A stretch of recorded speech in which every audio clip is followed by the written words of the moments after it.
Good evening. നമുക്ക് class ഇപ്പോൾ ആരംഭിക്കാം.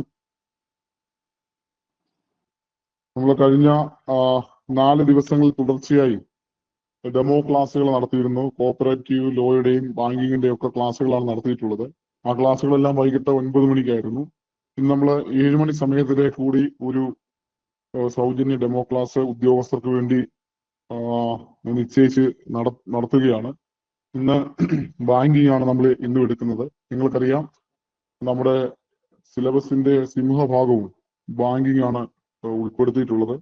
ബാങ്കിങ് ആണ് കൂടുതൽ നമുക്ക് പഠിക്കാനുള്ളത് എന്നുള്ളത് കൊണ്ട് തന്നെ ഇന്നത്തെ ഡെമോ ക്ലാസ്സിലും ബാങ്കിങ് ആണ് എടുക്കുക. 1-2 കാര്യങ്ങൾ കൂടി അതിനൊപ്പം പറയുകയാണ്. നിരവധിയായ ഉദ്യോഗസ്ഥർ ഈ ചില സംശയങ്ങൾ ഫോണിലൂടെയും മെസ്സേജ് അയച്ചും ഒക്കെ ചോദിച്ചു. പൊതുവിൽ അതിന്റെ മറുപടി പറയുകയാണ്. ഒന്ന്, ഈ അക്കൗണ്ടന്റ് തസ്തികയിലേക്ക് ക്ലർക്ക് ക്യാഷറെ, ടൈപ്പിസ്റ്റ്, സ്റ്റെനോ എന്നീ കാറ്റഗറിയിലുള്ള ജീവനക്കാർ അക്കൗണ്ടന്റ് തസ്തികയിലേക്കുള്ള പ്രൊമോഷൻ ടെസ്റ്റ് എഴുതണമെന്ന് ചോദിച്ചിട്ടുണ്ട്. നമ്മുടെ നിലവിലുള്ള റൂൾ പ്രകാരം ആ തസ്തികയിലുള്ള ആളുകളൊന്നും അത് എഴുതേണ്ടതില്ല. ഈ അക്കൗണ്ടന്റ് തസ്തികയിലേക്കുള്ള പ്രൊമോഷൻ ടെസ്റ്റ് എഴുതേണ്ടത് കോൺഫിഡൻഷ്യൽ അസിസ്റ്റൻസ്, അതുപോലെ ഡേറ്റ എൻട്രി ഓപ്പറേറ്റർ, റിസപ്ഷനിസ്റ്റ്, ഈ 3 വിഭാഗത്തിലുള്ള ആളുകളാണ് ക്വാളിഫയിങ് ടെസ്റ്റ് എഴുതേണ്ടത്. അതുപോലെ തന്നെ മറ്റൊരു കാര്യം ഉദ്യോഗസ്ഥർ ചൂണ്ടിക്കാണിച്ചത്, ഈ കണ്ടീഷണലായി പ്രൊമോഷൻ ലഭിച്ച, അതായത് ഉദ്യോഗ കയറ്റത്തിനുള്ള ഇളവ് നേടി അസിസ്റ്റന്റ് മാനേജർ തസ്തികയിൽ ജോലി ചെയ്യുന്ന ഉദ്യോഗസ്ഥരുണ്ട്. അവരെല്ലാവരും നിർബന്ധമായും ക്വാളിഫിക്കേഷൻ എക്സാം അറ്റൻഡ് ചെയ്യണമെന്ന് കേരള ബാങ്ക് അവരുടെ പേര് പ്രസിദ്ധീകരിച്ചുകൊണ്ട് നിർദ്ദേശിച്ചിട്ടുണ്ട്. അങ്ങനെയുള്ളവർക്ക് മാനേജർ ടെസ്റ്റ് എഴുതാൻ കഴിയുമോ എന്നൊരു സംശയം ചോദിച്ചു. ഉദ്യോഗസ്ഥർ ശ്രദ്ധിക്കേണ്ടത്, നമ്മുടെ നിലവിലുള്ള സർക്കുലർ പ്രകാരം ഏത് തസ്തികയിലേക്കാണോ എക്സാം നടക്കുന്നത് അതിന്റെ തൊട്ട് താഴെയുള്ള കാറ്റഗറിയിലുള്ള ജീവനക്കാർക്ക് അതാത് തസ്തികയിലേക്കുള്ള പ്രൊമോഷൻ ടെസ്റ്റ് അറ്റൻഡ് ചെയ്യാൻ കഴിയുന്നതാണ്. അതായത് മാനേജർ തസ്തികയിലേക്കുള്ള പ്രൊമോഷൻ ടെസ്റ്റ് അസിസ്റ്റന്റ് മാനേജർ തസ്തികയിൽ ജോലി ചെയ്യുന്ന മുഴുവൻ ആളുകൾക്കും എഴുതാവുന്നതാണ്. അതിന് മറ്റൊരു അവസരം തേടി പോകേണ്ടതില്ല. സിലബസിൽ കുറച്ച് വ്യത്യാസങ്ങൾ മാത്രമാണുള്ളത്. അപ്പോൾ പിന്നീട് ഒരു അവസരത്തിലേക്ക് കാത്തു നിൽക്കേണ്ടതില്ല. ഈ കണ്ടീഷണൽ പ്രൊമോഷൻ നേടിയ എല്ലാവരും അസിസ്റ്റന്റ് മാനേജർ തസ്തികയിലേക്കുള്ള എക്സാം അറ്റൻഡ് ചെയ്യുന്നതിനൊപ്പം, അതിന് തയ്യാറെടുക്കുന്നതിനൊപ്പം മാനേജർ തസ്തികയിലേക്കുള്ള എക്സാം കൂടി അറ്റൻഡ് ചെയ്യുന്നത് നന്നായിരിക്കും. കാരണം പിന്നീട് ഇതേ സിലബസ് വീണ്ടും പഠിക്കേണ്ടതില്ല. ഇപ്പോൾ ഈ 2 സിലബസ് തമ്മിൽ കുറച്ച് ടോപ്പിക്കുകൾ വ്യത്യാസമാണുള്ളത്. അത് കൂടെ അഡീഷണൽ ആയി പഠിച്ച 2 എക്സാമും ക്വാളിഫൈ ചെയ്യാവുന്ന ഒരു നില ഉണ്ടാകും. അപ്പൊ ആ കാര്യം കൂടി ഉദ്യോഗസ്ഥർ ശ്രദ്ധിക്കണം എന്നുള്ളതാണ് പൊതുവിൽ പറയാനുള്ളത്. പിന്നീട് നിലവിലെ നിർദ്ദേശപ്രകാരം, സർക്കുലർ പ്രകാരം ഏതെങ്കിലും ഒരു കാറ്റഗറിയുടെ തൊട്ട് താഴെയുള്ള കാറ്റഗറിയിലുള്ളവർക്ക് മാത്രമാണ് പ്രൊമോഷൻ ടെസ്റ്റ് എഴുതാൻ കഴിയുന്നത്. ആ കാര്യം കൂടി ശ്രദ്ധിക്കുക. ക്ലർക്ക് തസ്തികയിൽ താഴെയുള്ള താഴ്ന്ന ജീവനക്കാർ അവർക്ക് ആ തസ്തികയിലുള്ള എല്ലാവർക്കും ക്ലർക്ക് തസ്തികയിലേക്കുള്ള പ്രൊമോഷൻ ടെസ്റ്റ് എഴുതാൻ കഴിയും. ഈ കേരള ബാങ്ക് രൂപീകരിക്കുന്നതിന് മുമ്പ് സർവീസിൽ പ്രവേശിച്ച ഉദ്യോഗസ്ഥർക്ക് ക്ലറിക്കൽ തസ്തികയിലേക്ക് പ്രൊമോഷൻ കിട്ടുന്നതിന് ഡിഗ്രി വേണമെന്നില്ല. പക്ഷേ JDCയോ മറ്റ് HDCBM, BCom കോർപ്പറേഷൻ പോലുള്ള യോഗ്യതകൾ അവർ ആർജിച്ചിരിക്കണം. 19 നവംബർ 23 ശേഷം സർവീസിൽ പ്രവേശിച്ചിട്ടുള്ള താഴ്ന്ന വിഭാഗ ജീവനക്കാർ നിർബന്ധമായും ഡിഗ്രിയും അതോടൊപ്പം HDC, JDC പോലുള്ള ഇതര യോഗ്യതയും നേടണമെന്നുള്ള നിഷ്കർഷിച്ചിട്ടുണ്ട്. ഈ കാര്യങ്ങൾ എല്ലാവരുടെയും പലരും സംശയം ചോദിച്ചുകൊണ്ട് നിങ്ങളുടെയൊക്കെ അറിവിലേക്കായി പറയുകയാണ്. ഈ കാര്യങ്ങളൊക്കെ ഒന്ന് ശ്രദ്ധിക്കുക. എന്തായാലും നമ്മുടെ ഇന്നത്തെ ദിവസത്തിന്റെ മറ്റൊരു പ്രത്യേകത, നമ്മുടെ റെഗുലർ ക്ലാസ് ഇന്നു മുതൽ ആരംഭിക്കുകയാണ്. ഇന്ന് 9 മണിക്കാണ് നമ്മുടെ റെഗുലർ ക്ലാസ്സുകൾ ആരംഭിക്കുന്നത്. നമ്മുടെ ആപ്പിൽ ജോയിൻ ചെയ്തിട്ടുള്ള ഉദ്യോഗസ്ഥർ, ഫീ പേ ചെയ്ത് ജോയിൻ ചെയ്തിട്ടുള്ള ഉദ്യോഗസ്ഥർക്ക് നമ്മുടെ ആപ്പ് ആക്ടിവേറ്റ് ആക്കി കൊടുത്തുകൊണ്ടിരിക്കുകയാണ്. അത് അങ്ങനെയുള്ളവർക്ക് ഒരു 9 മണിക്ക് മുമ്പ് തന്നെ അവരുടെ ആപ്പ് ആക്ടിവേറ്റ് ആക്കി കൊടുത്തുകൊണ്ട് അവർക്ക് ഇന്ന് 9 മണിക്ക് നടക്കുന്ന അവരുടെ ഫസ്റ്റ് ക്ലാസ് ആപ്പിൽ കൂടി തന്നെ കാണാൻ കഴിയുന്നതാണ്. അങ്ങനെ നടക്കുന്ന ക്ലാസ് ലൈവ് ക്ലാസ്സിന് ശേഷം ഒരു നിശ്ചിത സമയം കഴിയുമ്പോൾ അതിന്റെ റെക്കോർഡഡ് വേർഷൻ ആപ്പിൽ അവൈലബിൾ ആക്കി തരും. അതുപോലെ തന്നെ സ്റ്റഡി മെറ്റീരിയൽസ്, ഇന്നത്തെ 9 മണിയുടെ ക്ലാസ്സിൽ എടുക്കുന്ന നോട്ട്സ് ആപ്പിൽ അപ്ലോഡ് ചെയ്ത് തരും എന്നുള്ളതാണ് സൂചിപ്പിക്കാനുള്ളത്. നമ്മുടെ അധ്യാപകൻ ക്ലാസ് എടുക്കാൻ വേണ്ടി തയ്യാറായിട്ടുണ്ട്. ഇന്നത്തെ നമ്മുടെ ബാങ്കിങ് ക്ലാസ് കൈകാര്യം ചെയ്യുന്നത് ഈ മേഖലയിലെ വിദഗ്ധനായിട്ടുള്ള retired cooperative special grade inspector ആയിട്ടുള്ള ശ്രീ V. ഗോപിക്കുട്ടൻ സാറാണ്. ഈ ഡെമോ ക്ലാസ്സിൽ പങ്കെടുക്കുന്ന ഒരു പത്തനംതിട്ട, കൊല്ലം, ആലപ്പുഴ, തിരുവനന്തപുരം ജില്ലയിൽ ജോലി ചെയ്യുന്ന ഒരു നല്ലൊരു ശതമാനം കേരള ബാങ്കിലെ ജീവനക്കാർക്കും അറിയാവുന്ന ഒരു അധ്യാപകനാണ് ഗോപിക്കുട്ടൻ സാറ്. കാരണം ആ സാറ് കേരള ബാങ്കിൽ മുമ്പ് ഉണ്ടായിരുന്ന ജില്ലാ സഹകരണ ബാങ്കിലെ വിവിധ തസ്തികകളിലേക്ക് ഉദ്യോഗാർത്ഥികളെ വർഷങ്ങളായി 2 പതിറ്റാണ്ടിൽ കൂടുതലായി പരിശീലിപ്പിക്കുകയും അദ്ദേഹത്തിന്റെ ഒത്തിരി ശിഷ്യ സമ്പത്ത് കേരള ബാങ്കിൽ ഉള്ള ആളാണ് ക്ലാസ് എടുക്കുന്നത്. നമ്മുടെ അക്കൗണ്ടൻസി, അതായത് ക്ലർക്കിനും അക്കൗണ്ടന്റിനും വേണ്ട അക്കൗണ്ടൻസി സാർ തന്നെ എടുക്കും. അതുപോലെ ബാങ്കിങ് ക്ലാസ്സുകളും സാറ് കൈകാര്യം ചെയ്യും. അപ്പോൾ ഇന്നത്തെ ഡെമോ ക്ലാസ് എടുക്കുന്നത് ഗോപിക്കുട്ടൻ സാറാണ്. സാറ് തയ്യാറായിട്ടുണ്ട്. നമുക്കപ്പോൾ ക്ലാസ്സിലേക്ക് കടക്കാം. നമ്മുടെ ഇന്നലത്തെ ക്ലാസ്സിന് ശേഷം പല ആളുകളും ക്ലാസ്സിൽ ആളുകൾ എപ്പോഴും മൈക്ക് യൂസ് ചെയ്തതിനെ സംബന്ധിച്ചൊരു ആശങ്കയൊക്കെ പറഞ്ഞിരുന്നു. ഇന്ന് അഡ്മിൻ പാനലിന്റെ നിയന്ത്രണത്തിലായിരിക്കും ക്ലാസ് ഉണ്ടാവുക. നിങ്ങൾ എല്ലാവരും ക്ലാസ്സിൽ കയറുക. നിങ്ങൾക്ക് എപ്പോഴും മൈക്ക് ഓൺ ചെയ്യാനുള്ള അനുവാദം ഉണ്ടാവില്ല. ഇന്ന് മുതലുള്ള ഡെമോ ക്ലാസ്സിലാണെങ്കിലും റെഗുലർ ക്ലാസ്സിലുള്ള അഡ്മിൻ പാനലായിരിക്കും ക്ലാസ്സുകൾ നിയന്ത്രിക്കുന്നത്. സംശയം ചോദിക്കാനുള്ള സമയം അതാത് സമയത്ത് നൽകുന്നതായിരിക്കും. ഇപ്പൊ സാറ് റെഡി ആയിട്ടുണ്ട്. ഓക്കെ, നമുക്ക് ക്ലാസ്സിലേക്ക് പോകാം.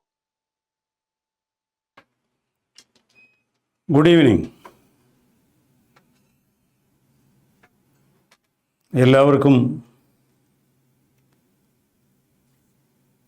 വിജയാശംസകൾ നേർന്നുകൊണ്ട് തുടങ്ങാം. ഞാനിപ്പോൾ നിങ്ങൾക്ക് വേണ്ടി എടുക്കുന്നത് ബാങ്കിങ്ങിലെ ഒരു ചെറിയ പോർഷനാണ്. പക്ഷേ അത് വലിപ്പത്തിൽ കുറച്ച് ചെറുതാണെങ്കിലും വളരെ പ്രയോജനമുള്ള, അല്ലെങ്കിൽ നിങ്ങൾക്ക് ചോദ്യം ചോദിക്കാൻ സാധ്യതയുള്ള ഒരു ടോപ്പിക്കാണ്. ഒരു ചെറിയ മോഡ്യൂൾ. തുടങ്ങാം. ഞാൻ പറയുന്നത് ബാങ്കർ കസ്റ്റമർ റിലേഷൻഷിപ്പ്. നമ്മൾ സമയപരിധിക്കുള്ളിൽ തീർത്ത് കിട്ടാൻ പറ്റുന്ന ഒരു മോഡ്യൂൾ എന്നേ ഉള്ളൂ. അത് ആ സമയപരിധിക്കകത്ത് നമുക്ക് തീർക്കാൻ പറ്റുമെന്ന് നോക്കാം. പിന്നെ ഒരു കാര്യം പറഞ്ഞിട്ട്, നിങ്ങൾക്ക് ഈ പ്രൊമോഷനുമായി ബന്ധപ്പെട്ട് പഠിക്കേണ്ടി വരുന്ന സബ്ജക്റ്റിൽ ഏറ്റവും കൂടുതലുള്ളത് ബാങ്കിങ് ആണ്. അധികവും ബാങ്കിങ് ആണ്. അപ്പോൾ നിങ്ങൾ വളരെ അധികം ശ്രദ്ധ ബാങ്കിങ്ങിന് കൊടുക്കുക. കൂടുതൽ പോർഷനും അത് തന്നെയായിരിക്കും. ഇവിടെ നിന്ന് നിങ്ങൾക്ക് വേണ്ടുന്നതെല്ലാം നിങ്ങൾക്ക് പറഞ്ഞു തരും. എന്തൊക്കെ അതിനകത്ത് വേണമോ അതെല്ലാം നിങ്ങൾക്ക് പറഞ്ഞു തരുന്നതാണ്. നിങ്ങളൊന്ന് ക്ലാസ് കേൾക്കുക. പിന്നെ ക്ലാസ് എന്തെങ്കിലും സംശയങ്ങളുണ്ടെങ്കിൽ ക്ലാസ് വീണ്ടും കാണുക. അങ്ങനെ കാര്യങ്ങൾ മനസ്സിലാക്കുക. എന്തെങ്കിലും പോയിൻ്റ് മനസ്സിലാകാതെ വരുന്നുണ്ടെങ്കിൽ നിങ്ങൾ പിന്നീടുള്ള ക്ലാസ്സുകളിൽ ചോദിച്ച് മനസ്സിലാക്കി മുമ്പോട്ട് നീങ്ങുക. ഇപ്പം നിങ്ങൾ കൂടുതൽ പേരുള്ളത് കൊണ്ട് ഈ എല്ലാവരും മൈക്ക് ഓണാക്കി കഴിഞ്ഞാൽ അത് വലിയ ബഹളവും ക്ലാസ് അത് തടസ്സപ്പെടും. അതുകൊണ്ട് അത് ചെയ്യുന്നില്ല. ശരി, ബാങ്കർ കസ്റ്റമർ റിലേഷൻഷിപ്പ്. നിങ്ങളെല്ലാം ബാങ്ക് ജീവനക്കാരായതുകൊണ്ട് കുറേ കാര്യങ്ങൾ നിങ്ങൾക്ക് അറിയാമെന്നുള്ള തോന്നലോട് തുടങ്ങുന്നു. ഒരു ആളിന് ബാങ്കുമായിട്ടുള്ള റിലേഷൻഷിപ്പ് എപ്പോഴാരംഭിക്കും? ബാങ്കർ കസ്റ്റമർ റിലേഷൻഷിപ്പ് എപ്പോഴാണ് തുടങ്ങുക? അതെങ്ങനെയാണ് തുടങ്ങുക? അതായത് the relationship between banker and customer will start when the customer opens an account with the bank. Customer ബാങ്കിൽ ഒരു അക്കൗണ്ട് ഓപ്പൺ ചെയ്യുമ്പോൾ ബാങ്കും കസ്റ്റമറും തമ്മിലുള്ള ബന്ധം ആരംഭിക്കും. അപ്പോൾ ബാങ്കർ കസ്റ്റമർ റിലേഷൻഷിപ്പ് നമ്മൾ പറയുമ്പോൾ ഈ കസ്റ്റമർ എന്ന് പറഞ്ഞാൽ പലതരത്തിൽ നമുക്കെടുക്കാം. നിങ്ങൾ കേട്ടിട്ടുണ്ട് ഈ വാക്ക് ഇൻ കസ്റ്റമർ എന്ന് പറയുന്ന, വാക്ക് ഇൻ കസ്റ്റമർ, വാക്കിംഗ് അല്ല, വാക്ക് ഇൻ കസ്റ്റമർ എന്ന് പറയുന്ന ഒരു കസ്റ്റമർ ഉണ്ട്, ഒരു കാറ്റഗറി ഉണ്ട്. അങ്ങനെ അയാൾ ബാങ്കിൽ അക്കൗണ്ട് ഓപ്പൺ ചെയ്യുന്ന ആളല്ല. പകരം ഇപ്പം നമ്മൾ ബാങ്കിൽ നോക്കി, നിങ്ങൾ ജോലിയെടുക്കുന്ന, നിങ്ങൾ പണിയെടുക്കുന്ന ബാങ്കിൽ എനിക്ക് കിട്ടിയ ഒരു ചെക്ക് മാറാൻ വരുന്നു, ചെക്ക് മാറിക്കൊണ്ട് പോകുന്നു. എനിക്കവിടെ യാതൊരു അക്കൗണ്ടും ഇല്ല. എനിക്കൊരു ചെല്ലാൻ പേയ്മെൻറ്റ് നടത്തണം. അതിനുവേണ്ടി ഞാൻ നിങ്ങളുടെ ബാങ്കിൽ വരുന്നു, നടത്തുന്നു, പോകുന്നു. എനിക്കൊരു DD എടുക്കണം. ഞാൻ നിങ്ങളുടെ ബാങ്കിൽ വന്നിട്ട് ഒരു DD എടുക്കുന്നു. ഈ ബാങ്കുമായി ചില ഇടപാടുകൾ ഞാൻ നടത്തുന്നുണ്ട്. എല്ലാം ഏറെക്കുറെയൊക്കെ സാമ്പത്തിക ഇടപാടുകളാണ്. ഞാൻ ചെല്ലാൻ പേയ്മെൻറ്റ് നടത്തുമ്പോഴും, ഞാൻ നിങ്ങൾക്ക് പണം തന്ന് DD വാങ്ങുമ്പോഴും, എനിക്ക് കിട്ടിയ ചെക്ക് നിങ്ങളെ ബാങ്കിൽ കൊണ്ടുവന്ന് മാറുമ്പോഴും ഒക്കെ ഞാനും നിങ്ങളും തമ്മിൽ ഇടപാടുണ്ട്. എന്നെ വാക്ക് ഇൻ കസ്റ്റമർ എന്നാണ് വിളിക്കുക. എനിക്ക് നിങ്ങളെ ബാങ്കിൽ അക്കൗണ്ട് ഇല്ല. അപ്പോൾ ഇനി നിങ്ങൾ ചോദിക്കാം, ഒരു അക്കൗണ്ട് ഓപ്പൺ ചെയ്യുന്നതോടെ കസ്റ്റമർ ആകുമോ? അങ്ങനെ ആകണമെന്നില്ല. അതായത് ജോൺ പേജറ്റ് എന്ന് പറയുന്ന ഒരു വലിയ ഇക്കണോമിസ്റ്റ് ഉണ്ട്, ജോൺ പേജറ്റ്. അദ്ദേഹത്തിൻ്റെ ഒരു തിയറി ഉണ്ട്. ആ തിയറിയെ ഡ്യൂറേഷൻ തിയറി എന്നാണ് പറയുക. ഈ ഡ്യൂറേഷൻ തിയറിയിൽ അദ്ദേഹം പറയുന്നത്, a single transaction does not make a person as a customer of the bank. ഒരു ഇടപാട് ഒരാളിനെ, അതായത് ഒരു ഇടപാട് കൊണ്ട് മാത്രം ഒരാൾ ഒരു ബാങ്കിൻ്റെ കസ്റ്റമർ ആകുന്നില്ല. ഇത് ജോൺ പേജറ്റിൻ്റെ തിയറി ഞാൻ പറഞ്ഞാണ്. ഒരു സിംഗിൾ ട്രാൻസാക്ഷൻ കൊണ്ട് ഒരാൾ ഒരു ബാങ്കിലെ കസ്റ്റമർ ആകില്ല. പിന്നെയോ അദ്ദേഹം പറയുന്നത്, ഒരു ഡ്യൂറേഷൻ ഓഫ് ട്രാൻസാക്ഷൻസ്, അതായത് ഒരു പ്രത്യേക കാലയളവിൽ കുറേ ഇടപാടുകൾ, എ സീരീസ് ഓഫ് ട്രാൻസാക്ഷൻസ്, ദിവസേന ഇടപാട് ഒന്നും ഉണ്ടാകണമെന്നല്ല, ഒരു കാലയളവിൽ പല പല ഇടപാടുകൾ നടക്കുമ്പോഴാണ് അയാൾ കസ്റ്റമർ ആകുന്നത്. ഒരു ഡ്യൂറേഷനിൽ കുറേ ഇടപാടുകൾ നടക്കണം. അല്ലാതെ ഒരു അക്കൗണ്ട് തുടങ്ങിയിട്ട് നമുക്ക് 18 വയസ്സുള്ളപ്പോൾ ഒരു അക്കൗണ്ട് ഓപ്പൺ ചെയ്തു, പിന്നെ ആ വഴിയെ പോയിട്ടില്ല, അയാളെ കസ്റ്റമറായി കണക്കാക്കാൻ പറ്റില്ലെന്നാണ് ജോൺ പേജറ്റ് പറയുക. അതാണ് ഡ്യൂറേഷൻ തിയറി. അവിടെ പറയുന്നത്, ഒരാളൊരു അക്കൗണ്ട് ഓപ്പൺ ചെയ്യുന്നതിലൂടെ മാത്രം കസ്റ്റമർ ആകില്ല, അയാൾ നിരന്തരം ഇടപാടുകൾ, ബാങ്കുമായി കുറേ കാലങ്ങളിൽ ഇടപാട് നടത്തുമ്പോഴാണ് കസ്റ്റമർ ആവുക. അതാണ് ഡ്യൂറേഷൻ തിയറി എന്ന് പറയുന്നത്. എന്നാൽ നമുക്കറിയേണ്ടത്, ഈ KYC റിക്വയർമെൻറ്റ്സ് അനുസരിച്ച് ഒരു കസ്റ്റമറെ എങ്ങനെ ഡിഫൈൻ ചെയ്യുന്നു എന്നുള്ളതാണ്. KYCയിൽ പറയുന്നത്, customer is A person or an entity who opens an account with a bank. ഒന്നുകിൽ ഒരാളാകാം, അല്ലെങ്കിൽ ഒരു സ്ഥാപനമാകാം. ആ സ്ഥാപനം അല്ലെങ്കിൽ അയാൾ ബാങ്കിൽ ഒരു അക്കൗണ്ട് ഓപ്പൺ ചെയ്യുന്നു. Or he has A business relationship with the bank. ബാങ്കുമായി അയാൾക്കൊരു ബിസിനസ് റിലേഷൻഷിപ്പ് എന്ന് പറഞ്ഞാൽ സാമ്പത്തിക ഇടപാട് വച്ച് പുലർത്തണം. Or he has business transactions with the bank. ബാങ്കുമായി അയാൾക്ക് ബിസിനസ് ഇടപാടുകൾ ഉണ്ടാവണം, or transactions with the bank. ഇങ്ങനെയാണെങ്കിൽ മാത്രമേ അയാളെ കസ്റ്റമറായി കണക്കാക്കാൻ പറ്റുള്ളൂ. A person or an entity opens an account with the bank or maintains an account with the bank. ബാങ്കിൽ ഒരു അക്കൗണ്ട് മെയിൻറ്റെയിൻ ചെയ്യുക. Or he has business relationship with the bank, അല്ലെങ്കിൽ ബാങ്കുമായൊരു business relationship നിലനിർത്തുക. Or conducts business transactions with the bank, ബാങ്കുമായി business ഇടപാടുകൾ നടത്തുക. അങ്ങനെ ബാങ്കിലൊരു account open ചെയ്യുന്നയാളോ, ബാങ്കുമായി ഒരു ബിസിനസ് റിലേഷൻഷിപ്പ് നിലനിർത്തുന്നയാളോ, അതല്ലെങ്കിൽ ബാങ്കുമായി ബിസിനസ് ട്രാൻസാക്ഷൻസ് നടക്കുന്ന, ഫിനാൻഷ്യൽ ട്രാൻസാക്ഷൻ നടത്തിക്കൊണ്ടു പോകുന്നയാളിനെയാണ് ഒരു കസ്റ്റമറായി സാധാരണഗതിയിൽ കണക്കാക്കുക. അപ്പോൾ ഇവിടുന്ന് ഒരു കാര്യം ഉറപ്പാണ്, to become a customer, a person or an entity must start or open an account with a bank. Customer ആകണമെങ്കിൽ ഉറപ്പായും അയാൾ ആ ബാങ്കിൽ ഒരു അക്കൗണ്ട് ഓപ്പൺ ചെയ്യണം. ഈ അക്കൗണ്ട് ഓപ്പൺ ചെയ്യുന്നതോടെ അയാൾ കസ്റ്റമർ ആകുമെന്ന് നമ്മൾ പറഞ്ഞില്ല. അത് ആ ഡ്യൂറേഷൻ തിയറി, അങ്ങനെ പറയുന്ന ഒരു തിയറി ഉണ്ടെന്ന് ഞാൻ പറഞ്ഞതാണ്. പക്ഷേ KYC റിക്വയർമെൻറ്റ്സ് അനുസരിച്ച് ഞാനീ പറഞ്ഞതാണ്. A person or an entity, അതിൻ്റെ ഡെഫിനിഷനാണ് ഞാൻ പറഞ്ഞത്. A person or an entity who maintains an account with the bank. or has business relationship with the bank, or conducts business transactions with the bank. അങ്ങനെയുള്ള ആളിനാണ് customer എന്ന് വിളിക്കുക. ബാങ്കിൽ ഒരു account open ചെയ്യണം, ബാങ്കുമായി ബിസിനസ് റിലേഷൻഷിപ്പ് നിലനിർത്തുന്നുണ്ടാവണം, അതല്ലെങ്കിൽ ബാങ്കുമായി എന്തെങ്കിലും ഇടപാടുകൾ നടത്തിക്കൊണ്ടു പോകണം. അങ്ങനെയുള്ള ആളിനെയാണ് കസ്റ്റമർ എന്ന് വിളിക്കുക. ഇനി ഒരു ബാങ്കും കസ്റ്റമറും തമ്മിലുള്ള ബന്ധം ആരംഭിക്കുന്നത് ഈ അക്കൗണ്ട് ഓപ്പൺ ചെയ്യുമ്പോഴെന്നല്ലേ പറഞ്ഞേ? അല്ലാതെ ഞാനും നിങ്ങളും പോലെയുള്ള ബന്ധം, നിങ്ങൾ പരസ്പരമുള്ള ബന്ധം പോലെ ഒരു ബന്ധമല്ല. പിന്നെയോ ബാങ്കിൽ നമ്മളൊരു അക്കൗണ്ട് ആരംഭിക്കുന്നു എന്ന് പറയുമ്പോൾ really we enter into a contract with the bank. നമ്മൾ ബാങ്കുമായി ഒരു കരാറിൽ ഏർപ്പെടുക. ആ കരാറിൽ നിന്നുള്ള ബന്ധമാണ് ബാങ്കും നമ്മളും തമ്മിലുള്ള ബന്ധം, അതായത് ബാങ്കും കസ്റ്റമറും തമ്മിലുള്ള ബന്ധം.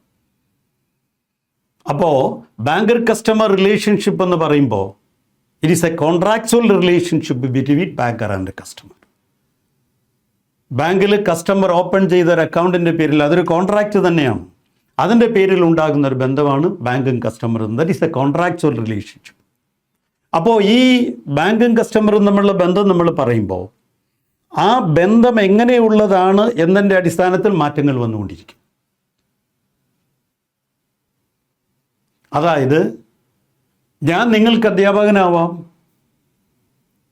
എൻ്റെ മക്കൾക്ക് അച്ഛനാവും, നാട്ടിൽ എൻ്റെ ഫ്രണ്ട്സിന് ഞാനൊരു ഫ്രണ്ടാവാം. അത് പല രൂപത്തിൽ വരാം. അപ്പോൾ അതേപോലെ തന്നെയാണ് ബാങ്കിനെ എപ്പോഴും ഒരേപോലെ അല്ല നമ്മൾ കാണുന്നത്. നമ്മളും ബാങ്കിലും തമ്മിൽ നടന്നുകൊണ്ടിരിക്കുന്ന അല്ലെങ്കിൽ നടത്തുന്ന ഇടപാടുകളുടെ അടിസ്ഥാനത്തിൽ ബന്ധം മാറി മാറി വരും. അതാണ് ആ കോൺട്രാക്ച്വൽ റിലേഷൻഷിപ്പ് എന്ന് പറഞ്ഞത്. അപ്പോൾ ഇവിടെ ബാങ്കും കസ്റ്റമറും തമ്മിലുള്ള ബന്ധത്തിലേക്ക് നമ്മൾ കടക്കുകയാണ്. നമുക്ക് പെട്ടെന്ന് അത് പറഞ്ഞു തീർക്കാം. കാര്യം നിങ്ങൾ മനസ്സിലാക്കിയെടുക്കുകയും വേണം. ഉറപ്പ് ഒന്ന്, ആരംഭിക്കുന്നത് when a person started or opens an account with a bank. അങ്ങനെയാണെങ്കിൽ the primary relationship between banker and customer is that of debtor and creditor. മറക്കാതെ നിങ്ങൾ മനസ്സിലിരിക്കട്ടെ, ബാങ്കും കസ്റ്റമറും തമ്മിലുള്ള പ്രാഥമികമായ ബന്ധം ഡെറ്റർ ക്രെഡിറ്റർ റിലേഷൻഷിപ്പാണ്. Banker customer, debtor creditor. Bank is the debtor, customer is the creditor. അതാണ് ബാങ്കും കസ്റ്റമറും തമ്മിലുള്ള പ്രാഥമികമായ ബന്ധം. ഇനി ബാങ്കിനെ അല്ലെങ്കിൽ നമ്മൾ ഏത് ഇടപാട് നടത്തുന്നു അതിൻ്റെ അടിസ്ഥാനത്തിൽ ബന്ധം മാറി മാറി വരും. അപ്പോൾ ആദ്യം അറിയേണ്ടത് the primary relationship between banker and customer, അല്ലെങ്കിൽ the relationship between banker and customer is primarily that of debtor and creditor. പ്രാഥമികമായ ബന്ധം ഡെറ്റർ ക്രെഡിറ്റർ റിലേഷൻഷിപ്പാണ്. ഡെറ്റർ ക്രെഡിറ്റർ പറയുന്നത് അധിക പ്രസംഗമാണ്, നിങ്ങൾക്കറിയാം, എങ്കിലും ഞാൻ പറയുന്നു.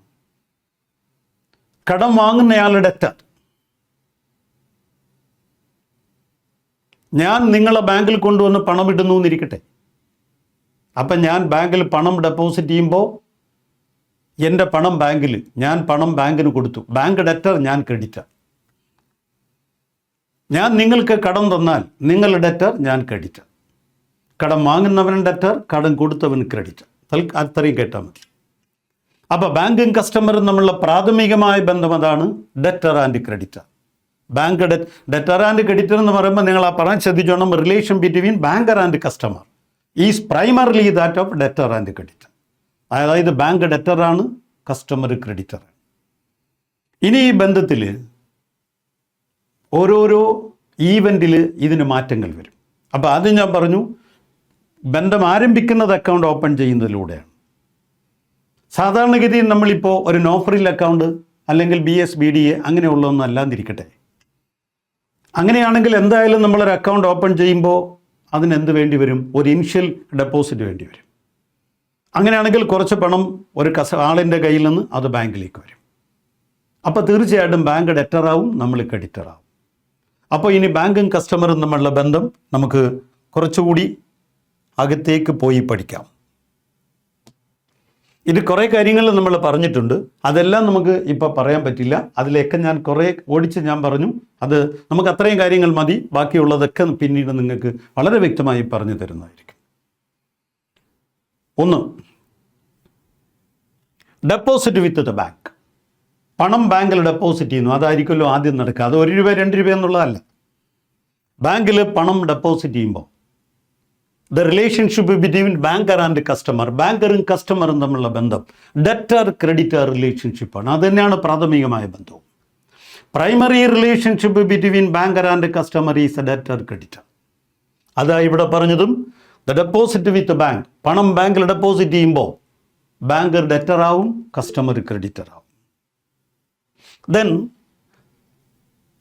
നോക്കി, loan from bank or giving loans and advances to the customers. കസ്റ്റമേഴ്സിന് വായ്പ കൊടുക്കുമ്പോൾ നേരെ തിരിച്ചല്ലേ വരിക? ബാങ്ക് ക്രെഡിറ്റർ ആവും, കസ്റ്റമർ ഡെറ്റർ ആവും. ബാങ്ക് കസ്റ്റമേഴ്സിന് ലോൺ കൊടുക്കുന്നു. കസ്റ്റമർക്ക് ലോൺ കൊടുക്കുമ്പോൾ customer debtor, bank creditor, creditor debtor റിലേഷൻഷിപ്പാണ്. ഡെപ്പോസിറ്റ് ചെയ്യുമ്പോൾ ഡെറ്റർ ക്രെഡിറ്റർ റിലേഷൻഷിപ്പും, ലോൺ കൊടുക്കുമ്പോൾ ക്രെഡിറ്റർ ഡെറ്റർ റിലേഷൻഷിപ്പുമാണ്. ദെൻ അടുത്തത് safe custody. Safe custody articles safe custody എന്ന് പറയുമ്പോൾ the customers will keep their valuables with the bank. Customers അവരുടെ വാല്യുബിൾസ് ബാങ്കിൽ സൂക്ഷിക്കും ഫോർ സേഫ് കീപ്പിംഗ്.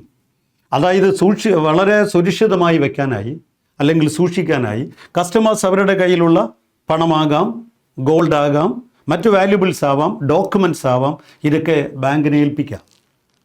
അങ്ങനെ ബാങ്കിനെ ഏൽപ്പിച്ചാൽ സേഫ് കസ്റ്റഡി എന്ന് പറയുമ്പോൾ bank keeps the valuables of customers including cash, gold, documents et cetera four safe keeping.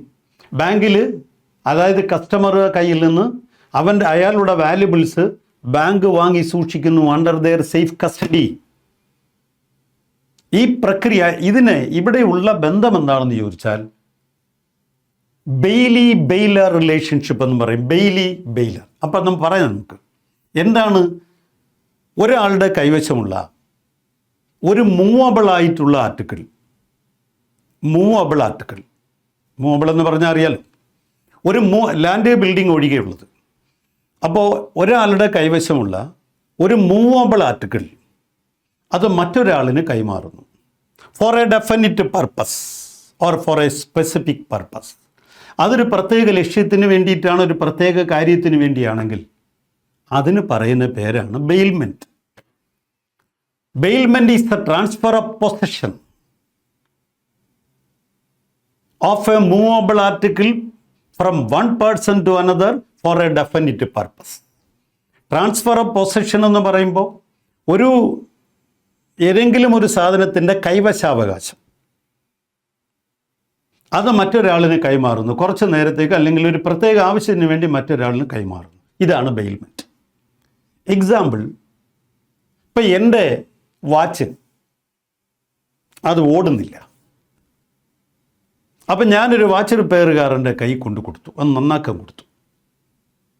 അയാൾ പറഞ്ഞു, ഇരിക്കട്ടെ, ഞാൻ നന്നാക്കി തരാം, വൈകിട്ട് ഇതുവഴി വന്നാൽ മതി, തരാം, അല്ലെങ്കിൽ നാളെ തരാം. It is bailment. അതായത് എൻ്റെ ഒരു മൂവബിൾ ആർട്ടിക്കിൾ ഒരു പ്രത്യേക ആവശ്യത്തിന് വേണ്ടി, ഒരു പ്രത്യേക കാര്യത്തിന് വേണ്ടി ഞാൻ മറ്റൊരാളിന് കൈമാറിയിരിക്കുന്നു. ഇതാണ് ബെയിൽമെൻറ്റ്. എനിക്കൊരു മോട്ടോർ സൈക്കിള് എന്തോ ഓടുന്നില്ല, അതിന് ചെറിയ റിപ്പയർ, എന്തോ പ്രശ്നമുണ്ട്. ഞാനത് അല്ലി ഉരുട്ടി വർക്ക്ഷോപ്പിൽ കൊണ്ടുവന്നു. അയാൾ പറയും, നന്നാക്കി തരാം, പക്ഷേ 2 ദിവസം എടുക്കും. ഇത് ബെയിൽമെൻറ്റാണ്.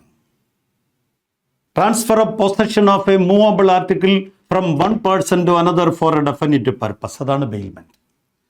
പർപ്പസ് എന്താണെന്ന് പറയാം, ഏത് പർപ്പസും ആവാം. അതാണ് ബെയിൽമെൻറ്റ് എന്ന് പറയുന്നത്. ഇത് നടത്തി ഞാൻ ബെയിലർ, ആ വർക്ക്ഷോപ്പ് മേശിരി ബെയിലി. വാച്ച് റിപ്പയർ ചെയ്യാൻ കൊണ്ടു കൊടുത്തപ്പോൾ ഞാൻ ബെയിലർ, ആ റിപ്പയർ ചെയ്യുന്നയാൾ ബെയിലി. എനിക്കൊരു കുടയുണ്ടായിരുന്നു, അത് ചീത്തയായി. അത് നന്നാക്കാൻ വേണ്ടി ഞാൻ കുട നന്നാക്കുന്ന ആളിൻ്റെ കൊണ്ടു കൊടുത്തു. It is bailment. കാരണം അത് എന്തിനു കൊടുത്തു എന്ന് വെച്ചാൽ അതൊരു ലക്ഷ്യമുണ്ട്, നമുക്ക് നന്നാക്കി വാങ്ങുക, ആ ഒരു കാര്യത്തിന് വേണ്ടിയാണ് കൊടുത്തിരിക്കുന്നത്. ഒരു മൂവബിൾ ആർട്ടിക്കിളിൻ്റെ കൈവശാവകാശം ഒരു പ്രത്യേക ആവശ്യത്തിന് വേണ്ടി മറ്റൊരാളിന് കൈമാറിയാൽ അത് ബെയിൽമെൻറ്റ്. അത് നടത്തുന്നയാൾ ബെയിലറും മറ്റേയാൾ ബെയിലിയും. ഈ ബെയിൽമെൻറ്റിൽ തന്നെ വേറൊരു കാര്യമുണ്ട്, അത് പിന്നെ പറയാം, നമുക്ക് അതിലേക്ക് വരട്ടെ. അപ്പോൾ എൻ്റെ കയ്യിൽ കുറച്ച് പണമുണ്ട്, അതല്ലെങ്കിൽ കുറേ ഗോൾഡ് ഉണ്ട്, അല്ലെങ്കിൽ വലിയ വിലപിടിപ്പുള്ള കുറേ ഡോക്യുമെൻറ്റ്സ് ഉണ്ട്.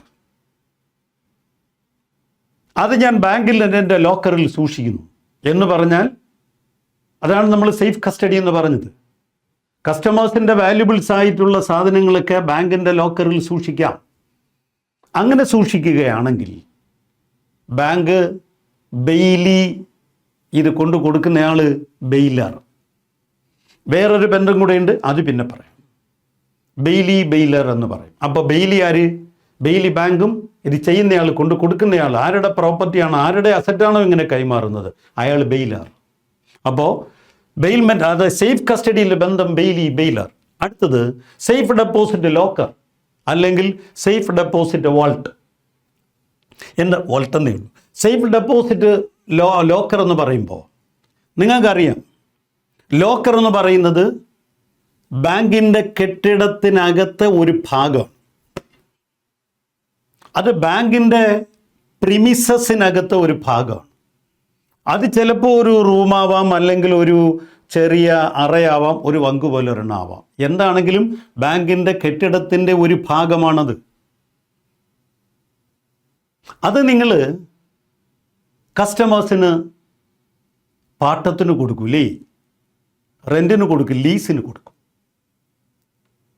അപ്പോൾ നിങ്ങൾ ലോക്കർ ആർക്കെങ്കിലും ലോക്കർ ഫെസിലിറ്റി കൊടുക്കുന്നു, ലോക്കർ മറ്റൊരാളിന് കൊടുക്കുന്നു എന്ന് പറഞ്ഞാൽ നിങ്ങളുടെ കെട്ടിടത്തിൻ്റെ ഒരു ഭാഗം മറ്റൊരാളിന് വാടകയ്ക്ക് കൊടുക്കുന്നു എന്നാണ്, അല്ലെങ്കിൽ പാട്ടത്തിന് കൊടുക്കുന്നു എന്ന് പറയാം. അപ്പോൾ നിങ്ങളെ പാട്ടം കൊടുക്കുന്ന, ഇത് ലീസാണ്, നിങ്ങൾ പാട്ടം കൊടുക്കുന്ന നിങ്ങളെ ലെസർ എന്ന് പറയും. കസ്റ്റമറായ പാട്ടമെടുക്കുന്ന എന്നെ ലെസി എന്ന് പറയും. ഞാനിതിന് വർഷം തോറും അല്ലെങ്കിൽ മാസം തോറും വാടക തന്നുകൊണ്ടിരിക്കണം. ഞാൻ ലെസി, നിങ്ങൾ ലെസർ. ഏതിൻ്റെ കേസിലാണ് പറഞ്ഞ്? Safe deposit locker. ഇത് ആദ്യം പറഞ്ഞത് സേഫ് കസ്റ്റഡി, സാധനങ്ങൾ ബാങ്കിൽ സൂക്ഷിക്കുകയാണെങ്കിൽ അതാണ് ബെയിലി ബെയിലർ. ഇതാ ലോക്കറിൻ്റെ കാര്യമാണ് പറഞ്ഞത്, സേഫ്റ്റി ലോക്കർ. ബാങ്കിൻ്റെ സേഫ് ഡെപ്പോസിറ്റ് ലോക്കറിൻ്റെ കാര്യം പറഞ്ഞാൽ, ലോക്കർ എന്ന് പറയുന്നത് ബാങ്കിൻ്റെ സ്വത്താണ്, ബാങ്കിൻ്റെ ബിൽഡിംഗ് ആണ്, പ്രിമിസസ് ആണ്. അതിൻ്റെ ഒരു ഭാഗം നിങ്ങൾ എനിക്ക് വാടകയ്ക്ക് തരുന്നു. അപ്പോൾ വാടക എനിക്ക് ലീസിന് തരുന്നു. നിങ്ങൾ ലെസർ, നിങ്ങളെന്ന് പറയുന്നത് ബാങ്ക് ലെസർ, ഞാൻ ലെസി. അപ്പോൾ ഞാൻ പറഞ്ഞു വന്നത് എന്താണെന്ന് ചോദിച്ചാൽ, നമ്മൾ ബാങ്കിനെ, നമുക്ക് എന്താണോ ബാങ്കുമായി നടത്തേണ്ടത്, ആ ഓരോ ആക്ടിവിറ്റിയുടെയും അടിസ്ഥാനത്തിൽ ബാങ്കും കസ്റ്റമറും തമ്മിലുള്ള ബന്ധം മാറും. കാരണം എന്തുകൊണ്ടെന്ന് ചോദിച്ചാൽ, ഞാനും എൻ്റെ അച്ഛനുമായി എന്ത് ഇടപാടുകൾ നടത്തിയാലും അത് അച്ഛനും ഞാൻ മകനുമാണ്. പക്ഷേ ബാങ്ക് നമ്മളും തമ്മിലുള്ള ബന്ധം അങ്ങനെയുള്ള ഒരു ബ്ലഡ് റിലേഷൻഷിപ്പ് അല്ല, ഒരു കോൺട്രാക്ച്വൽ റിലേഷൻഷിപ്പാണ്. അപ്പം നമ്മളുടെ കോൺട്രാക്റ്റ് മാറുന്നതനുസരിച്ച് ബന്ധവും മാറിക്കൊണ്ടിരിക്കും. അതുകൊണ്ടാണ് ഒരേ ബാങ്കും കസ്റ്റമറും തമ്മിൽ പല ബന്ധങ്ങളാണ്. ഞാൻ ബാങ്കിൽ പണം ഡെപ്പോസിറ്റ് ചെയ്താൽ ബാങ്ക് ഡെറ്റർ, ഞാൻ ക്രെഡിറ്റർ. എനിക്ക് തന്നെ ബാങ്ക് ലോൺ തന്നാൽ ഞാൻ ക്രെഡിറ്റർ, ബാങ്ക് ക്രെഡിറ്ററും ഞാൻ ഡെറ്ററും. ഇനി അടുത്ത നമ്മൾ പറഞ്ഞ ബാങ്ക് ഓവർ ഡ്രാഫ്റ്റ് അല്ലെങ്കിൽ കാഷ് ക്രെഡിറ്റ്, അത് പറഞ്ഞില്ല എന്നേ ഉള്ളൂ. ബാങ്ക് ഓവർ ഡ്രാഫ്റ്റും കാഷ് ക്രെഡിറ്റും ലോൺ തന്നെയാണല്ലോ. ഓവർ ഡ്രാഫ്റ്റ് എന്നും കാഷ് ക്രെഡിറ്റ് എന്നും പറഞ്ഞാൽ ബാങ്ക് അനുവദിക്കുന്ന ലോൺ പോലെയാണ്. അവിടെ കസ്റ്റമർ ഡെറ്ററും ബാങ്ക് ക്രെഡിറ്ററുമാണ്. അടുത്ത നമ്മൾ പറഞ്ഞത് സേഫ് കസ്റ്റഡി. സേഫ് കസ്റ്റഡിയിൽ നമ്മൾ പറഞ്ഞത് ബെയിലി ബെയിലർ എന്ന് പറഞ്ഞാൽ, ഈ സേഫ് കസ്റ്റഡിയിൽ വരുന്നത് വാല്യുബിൾസ്, കസ്റ്റമേഴ്സിൻ്റെ വാല്യുബിൾസ് ബാങ്കിലേക്ക് സൂക്ഷിക്കാൻ വേണ്ടി കൊടുക്കുന്നു. ബാങ്ക് അത് സുരക്ഷിതമായി ലോക്കറിൽ സൂക്ഷിക്കും, അതുകൊണ്ട് നമ്മൾ കൊടുക്കുന്നു. അങ്ങനെ കൊടുക്കുകയാണെങ്കിൽ, അങ്ങനെ സൂക്ഷിക്കുന്നുവെങ്കിൽ, കൊടുക്കുകയല്ല, അങ്ങനെ സൂക്ഷിക്കുന്നുവെങ്കിൽ അത് ബെയിലി ബെയിലർ ബന്ധത്തിൻ്റെ അടിസ്ഥാനത്തിലാണ്. Bank Bailey, customer baler. അടുത്ത നമ്മൾ പറഞ്ഞത് സേഫ് ഡെപ്പോസിറ്റ് ലോക്കർ. അത് സൂക്ഷിക്കുന്നതല്ല, ലോക്കറാണ്. സേഫ് ഡെപ്പോസിറ്റ് ലോക്കർ അത് ബാങ്കിൻ്റെ സ്വത്താണ്, ബാങ്കിൻ്റെ ബിൽഡിംഗ് ആണ്. അത് മറ്റൊരാളിന് കൊടുക്കുന്നു എന്ന് പറഞ്ഞാൽ, in the case of safe deposit locker, the relation between banker and customer is, banker is the lessor and customer is the lessee. നിങ്ങൾ ബാങ്കിലെ ലോക്കർ എടുക്കുന്നു എന്ന് പറഞ്ഞാൽ നിങ്ങൾക്ക് ലോക്കർ പാട്ടത്തിന് തരുന്നു, ലീസിന് എടുക്കുന്നു. അപ്പം ലീസിന് ലാൻഡ് ഈ ലോക്കർ ബാങ്ക് തരുന്നു. അപ്പം ബാങ്ക് ലീസ് തന്നയാൾ, ലീസ് അനുവദിച്ചയാൾ അദ്ദേഹം ലെസറും, നമ്മൾ ലീസ് എടുത്തയാൾ നമ്മൾ ലെസിയുമായിരിക്കും. Lessor lessee. Safe deposit locker തമ്മിൽ തിരിയരുത്. സേഫ് കസ്റ്റഡി എന്ന് പറയാൻ നമ്മുടെ സാധനങ്ങൾ സൂക്ഷിക്കുന്നു. അത് ബാങ്ക് അങ്ങനെ ചെയ്യുന്നുവെങ്കിൽ അത് ബെയിലി ബെയിലർ റിലേഷൻഷിപ്പ്. പക്ഷേ സേഫ് ഡെപ്പോസിറ്റ് ലോക്കർ എന്ന് പറഞ്ഞാൽ ബാങ്കിൻ്റെ ലോക്കർ നമുക്ക് തന്നാൽ അത് സാധനങ്ങൾ സൂക്ഷിക്കാനല്ലേ, അതൊന്നും അറിയണ്ട. ലോക്കർ നമുക്ക് തന്നാൽ അവരുടെ ഒരു കെട്ടിടത്തിൻ്റെ ഒരു ഭാഗം നമ്മൾ വാടകയ്ക്ക് എടുത്തു അല്ലെങ്കിൽ പാട്ടത്തിനെടുത്തു എന്നാണ്. അപ്പോൾ കസ്റ്റമർ ലെസിയും ബാങ്ക് ലെസറും ആയിരിക്കും. ലെസർ ലെസി എന്ന് പറയും. ലെസർ എന്ന് പറയാൻ കാരണം ആ പ്രക്രിയ ലീസാണ്, അതുകൊണ്ട് ലെസർ ലെസി എന്ന് പറയും. അടുത്ത നോക്കിയേ, collection of cheque, bill etcetera. ഏതെങ്കിലും ക്രെഡിറ്റ് ഇൻസ്ട്രുമെൻറ്റ്സ് അല്ലെങ്കിൽ ഏതെങ്കിലും നെഗോഷ്യബിൾ ഇൻസ്ട്രുമെൻറ്റ്, ചെക്കാവാം, ബില്ലാവാം, പ്രോമിസറി നോട്ടാവാം, എന്ത് വേണമെങ്കിലും ആവട്ടെ, അത് നമ്മൾ ബാങ്കിലേക്ക് കളക്ഷൻ അയക്കും. അതൊന്നും നിങ്ങളോട് പറയേണ്ട കാര്യമില്ല. ചെക്കോ ബില്ലോ പ്രോമിസറി നോട്ടോ മറ്റും ബാങ്കിലേക്ക് കസ്റ്റമർ കളക്ഷൻ അയക്കുമ്പോൾ the bank will collect the amount on behalf of the customer. എനിക്ക് ഒരു ബാങ്കിലേക്ക് അല്ലെങ്കിൽ സ്റ്റേറ്റ് ബാങ്ക് ഓഫ് ഇന്ത്യയിലേക്കുള്ളൊരു ചെക്ക് എനിക്കൊരാൾ തന്നു. ഞാനത് എനിക്ക് അക്കൗണ്ടുള്ള കേരള ബാങ്കിൽ ഒരു ബ്രാഞ്ചിൽ കൊണ്ടുവന്ന് അത് കൊടുത്തു പണം കളക്ട് ചെയ്യാൻ വേണ്ടി, കളക്ഷന് വേണ്ടി കൊടുത്തിരിക്കുന്നു. This Kerala bank will collect the cheque and credit the same in my account. Kerala bank ഈ ചെക്ക് കളക്ട് ചെയ്യും on behalf of the customer who gives the cheque. ഈ ചെക്ക് കൊടുത്തിരിക്കുന്ന കസ്റ്റമർക്ക് വേണ്ടി കേരള ബാങ്ക് ആ ചെക്ക് കളക്ട് ചെയ്യും. അത് അവൻ്റെ അക്കൗണ്ടിൽ പണം ഇടുകയോ അവന് കൊടുക്കുകയോ ചെയ്യും. അപ്പോൾ നിങ്ങൾ ആലോചിച്ച് നോക്കി, ഞാനൊരു കസ്റ്റമറാണ്, എൻ്റെ കയ്യിലുള്ള ചെക്ക് ഞാൻ ബാങ്കിൽ കൊടുത്തിരിക്കുന്ന കളക്ഷൻ നടത്തി തരാനാണ്. അപ്പോൾ bank will collect the amount on behalf of the customer. Bank കസ്റ്റമർക്ക് വേണ്ടി ചെക്കിൻ്റെ പണം, ആ ചെക്കിൻ്റെ പണം കളക്ട് ചെയ്യും. ആ കസ്റ്റമർക്ക് വേണ്ടി കളക്ട് ചെയ്യുമെന്ന് പറഞ്ഞാൽ the bank will act as an agent. Bank ഒരു ഏജൻ്റാണ്. ബാങ്ക് ഏജൻ്റ് ആണെങ്കിൽ ഞാൻ പ്രിൻസിപ്പൽ ആയിരിക്കും. അതെങ്ങനെയാണ്? ബാങ്ക് ബെയിലി ആണെങ്കിൽ ഞാൻ ബെയിലർ ആയിരിക്കും. ബാങ്ക് ലെസർ ആണെങ്കിൽ ഞാൻ ലെസി ആയിരിക്കും. ബാങ്ക് ഏജൻ്റ് ആണെങ്കിൽ ഞാൻ എൻ്റെ കൈവശമുള്ള ചെക്ക് കളക്ട് ചെയ്യാൻ വേണ്ടി ബാങ്കിനെ ഏൽപ്പിക്കുമ്പോൾ bank will act as an agent. As an agent the bank will collect the amount of the cheque. ഒരു ഏജൻ്റ് എന്നുള്ള നിലയിൽ ബാങ്ക് ആ ചെക്കിൻ്റെ എമൗണ്ട് കളക്ട് ചെയ്യും. അപ്പോൾ ബാങ്ക് ഒരു ഏജൻ്റാണ്. ഞാൻ ബാങ്ക് ഏജൻ്റ് ആണെങ്കിൽ കസ്റ്റമർ പ്രിൻസിപ്പൽ ആയിരിക്കും. പ്രിൻസിപ്പാളാണ്, പ്രിൻസിപ്പൽ ആൻഡ് ഏജൻറ്റ്. അത് ചെക്ക് കളക്ഷൻ കൊടുക്കുമ്പോഴാവാം, ബില്ല് കളക്ഷൻ കൊടുക്കുമ്പോഴാവാം, ഏതെങ്കിലും ഒരു ക്രെഡിറ്റ് ഇൻസ്ട്രുമെൻറ്റ്സ് അല്ലെങ്കിൽ നെഗോഷ്യബിൾ ഇൻസ്ട്രുമെൻ്റ് ഇതുപോലെ കളക്ഷന് കൊടുത്താൽ ബാങ്കും കസ്റ്റമറും